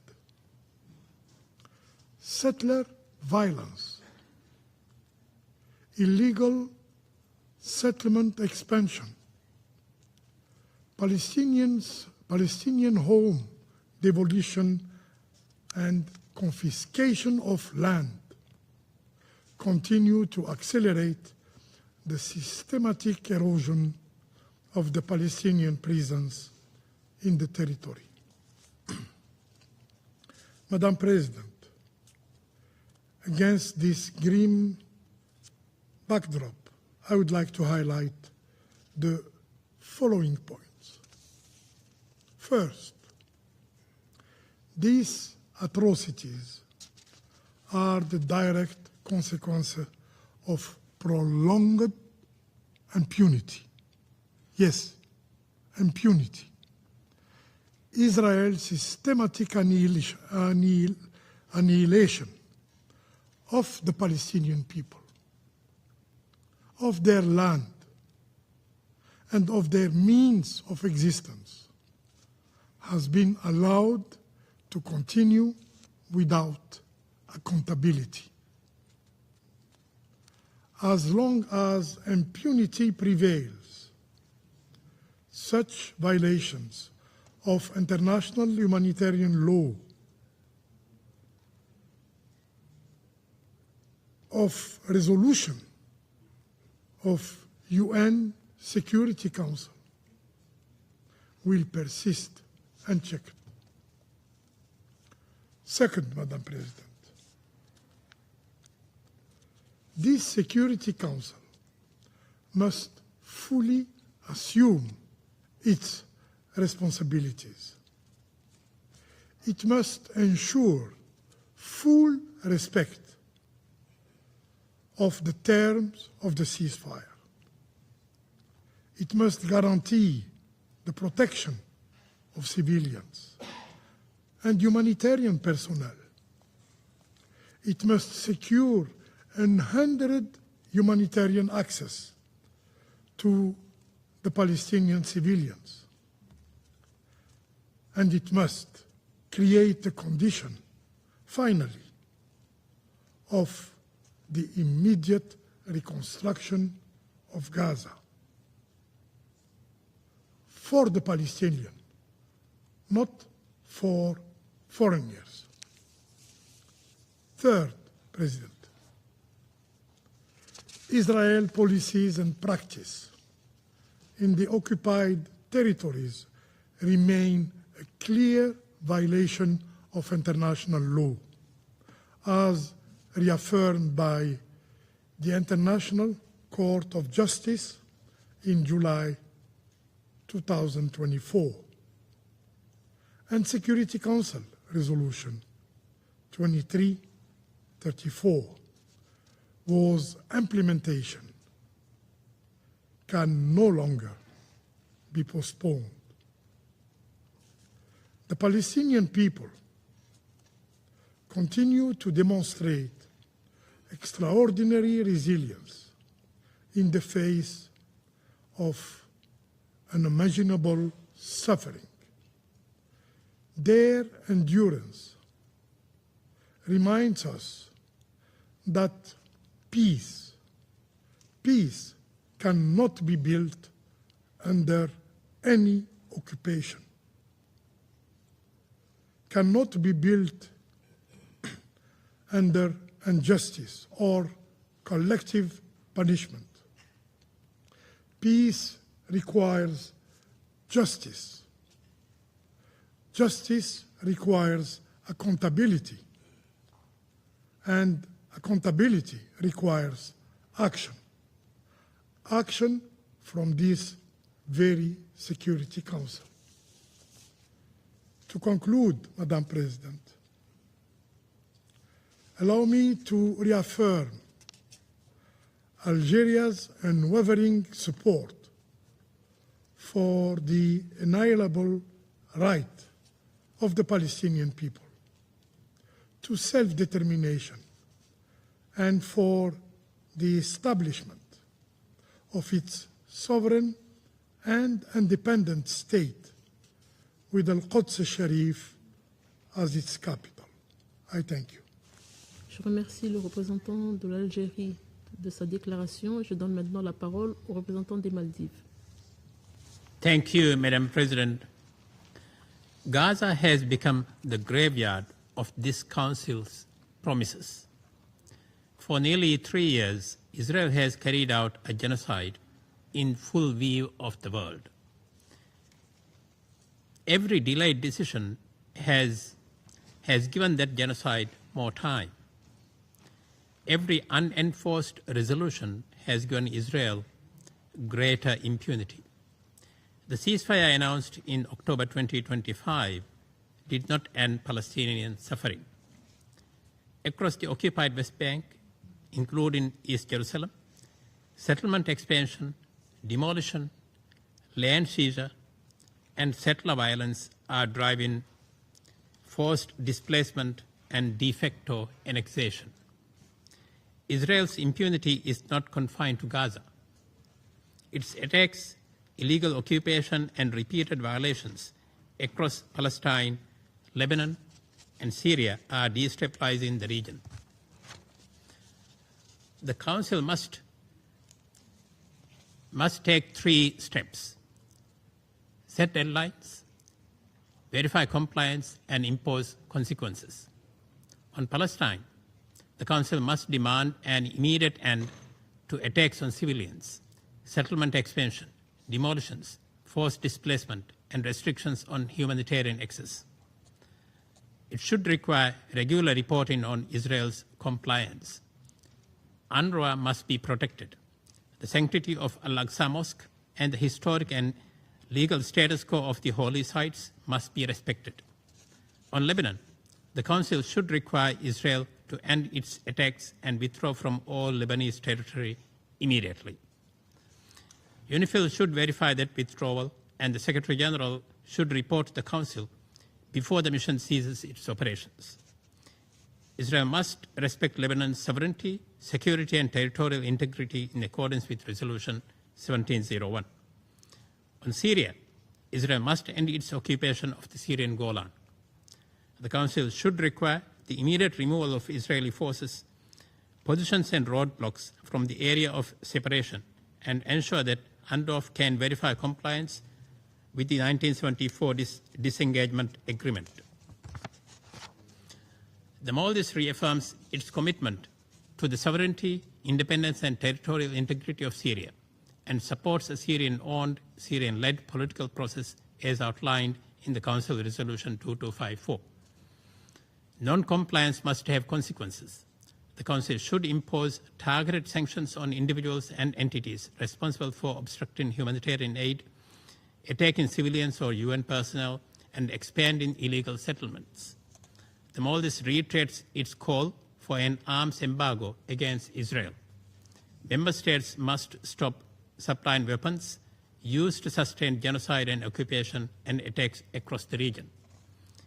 These measures must advance a political outcome, the recognition of an independent and sovereign state of Palestine based on the pre-1967 borders with East Jerusalem as its capital. Palestine must be admitted as a full member of the UN. Palestinians do not need another description of their suffering. They need deadlines, verifications, and consequences for the perpetrators. Genocide must end, occupation must end, and Palestine must be free. The Maldives will stand with Palestine until justice is secured, its sovereignty is restored, and its people live in freedom on their own land. I thank you.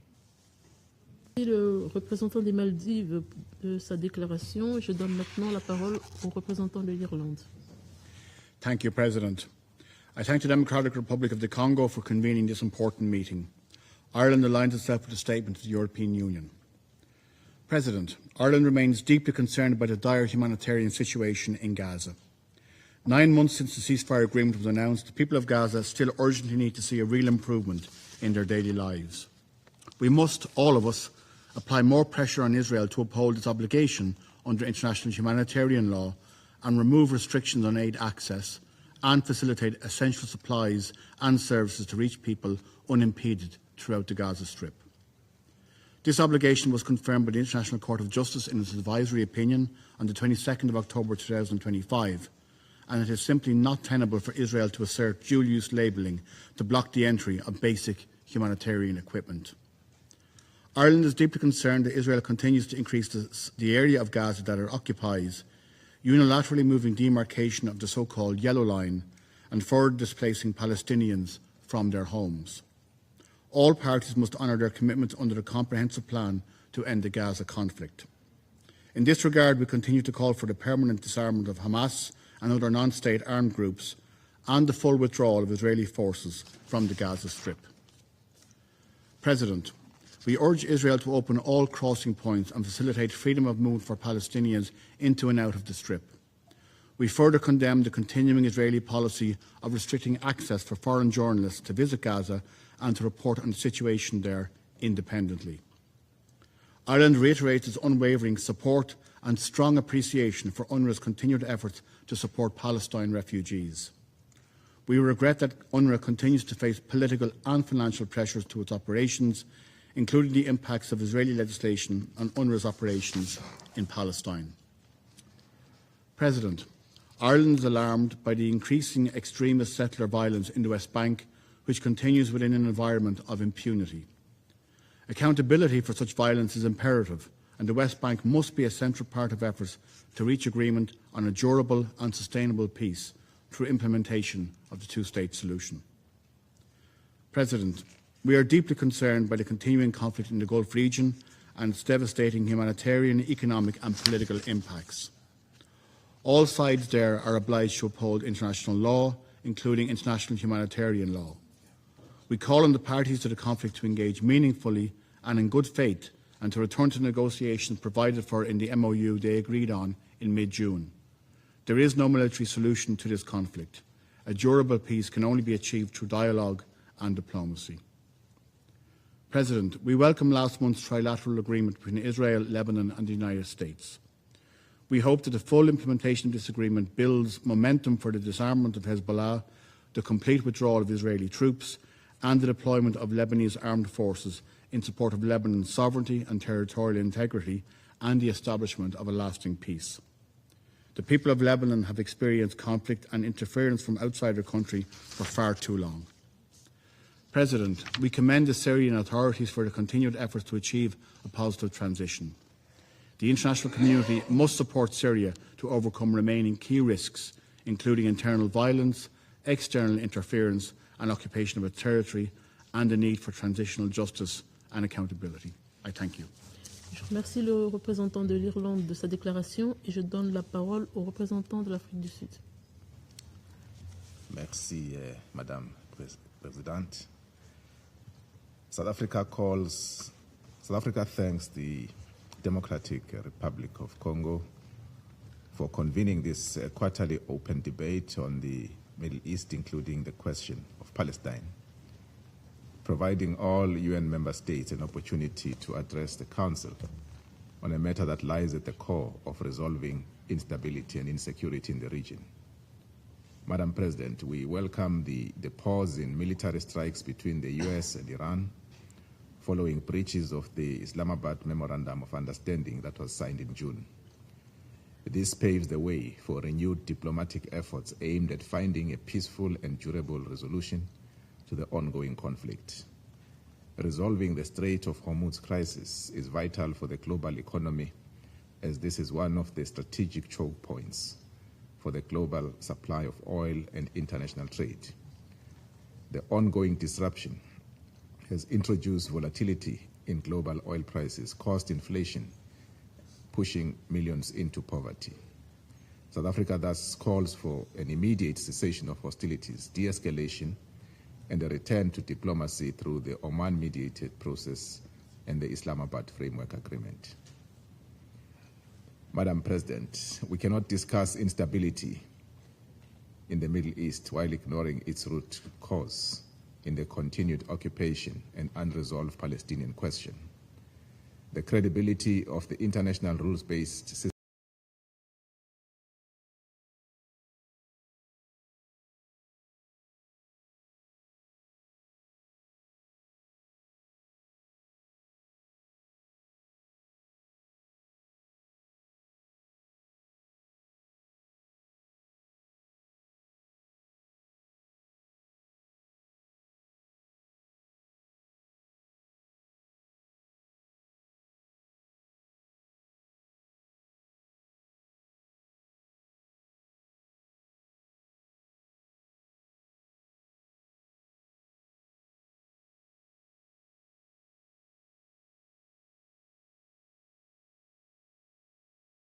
remain displaced and are being compressed into increasingly limited spaces by repeated expansion of the territory held by Israel. Moreover, Israeli forces reportedly issued maps showing that they control 64% of the territory, having advanced past the initial yellow line demarcating the approximately 50% of Gaza's territory. The continued targeting of civilians and civilian infrastructure, hospitals, schools, and UN shelters is a violation of the Fourth Geneva Convention. Collective punishment of protected people cannot be justified, including the political campaign seeking to undermine UNRWA's credibility and operational mandate. This must stop. UNRWA plays a crucial role in delivering humanitarian aid to Palestinian refugees. South Africa reaffirms its full support for UNRWA's indispensable role in providing life-saving humanitarian assistance and human development services. UNRWA is not an optional actor. It is a lifeline for millions of Palestinian refugees. In conclusion, Madam President, South Africa reaffirms its commitment to peace in the Middle East and stands ready to share its experiences in peace building, transitional justice, reconciliation, and indeed is willing to assist in nation-building efforts. We believe that any path towards alleviating the suffering of the Palestinian people cannot be complete without ensuring their legitimate right to self-determination, including the right of return and the establishment of a sovereign, independent, and viable Palestinian state along the 1967 borders with East Jerusalem as its capital. I thank you. Je remercie le représentant de l'Afrique du Sud de sa déclaration. Il n'y a plus d'oratrice ou d'orateur sur la liste. La séance est levée.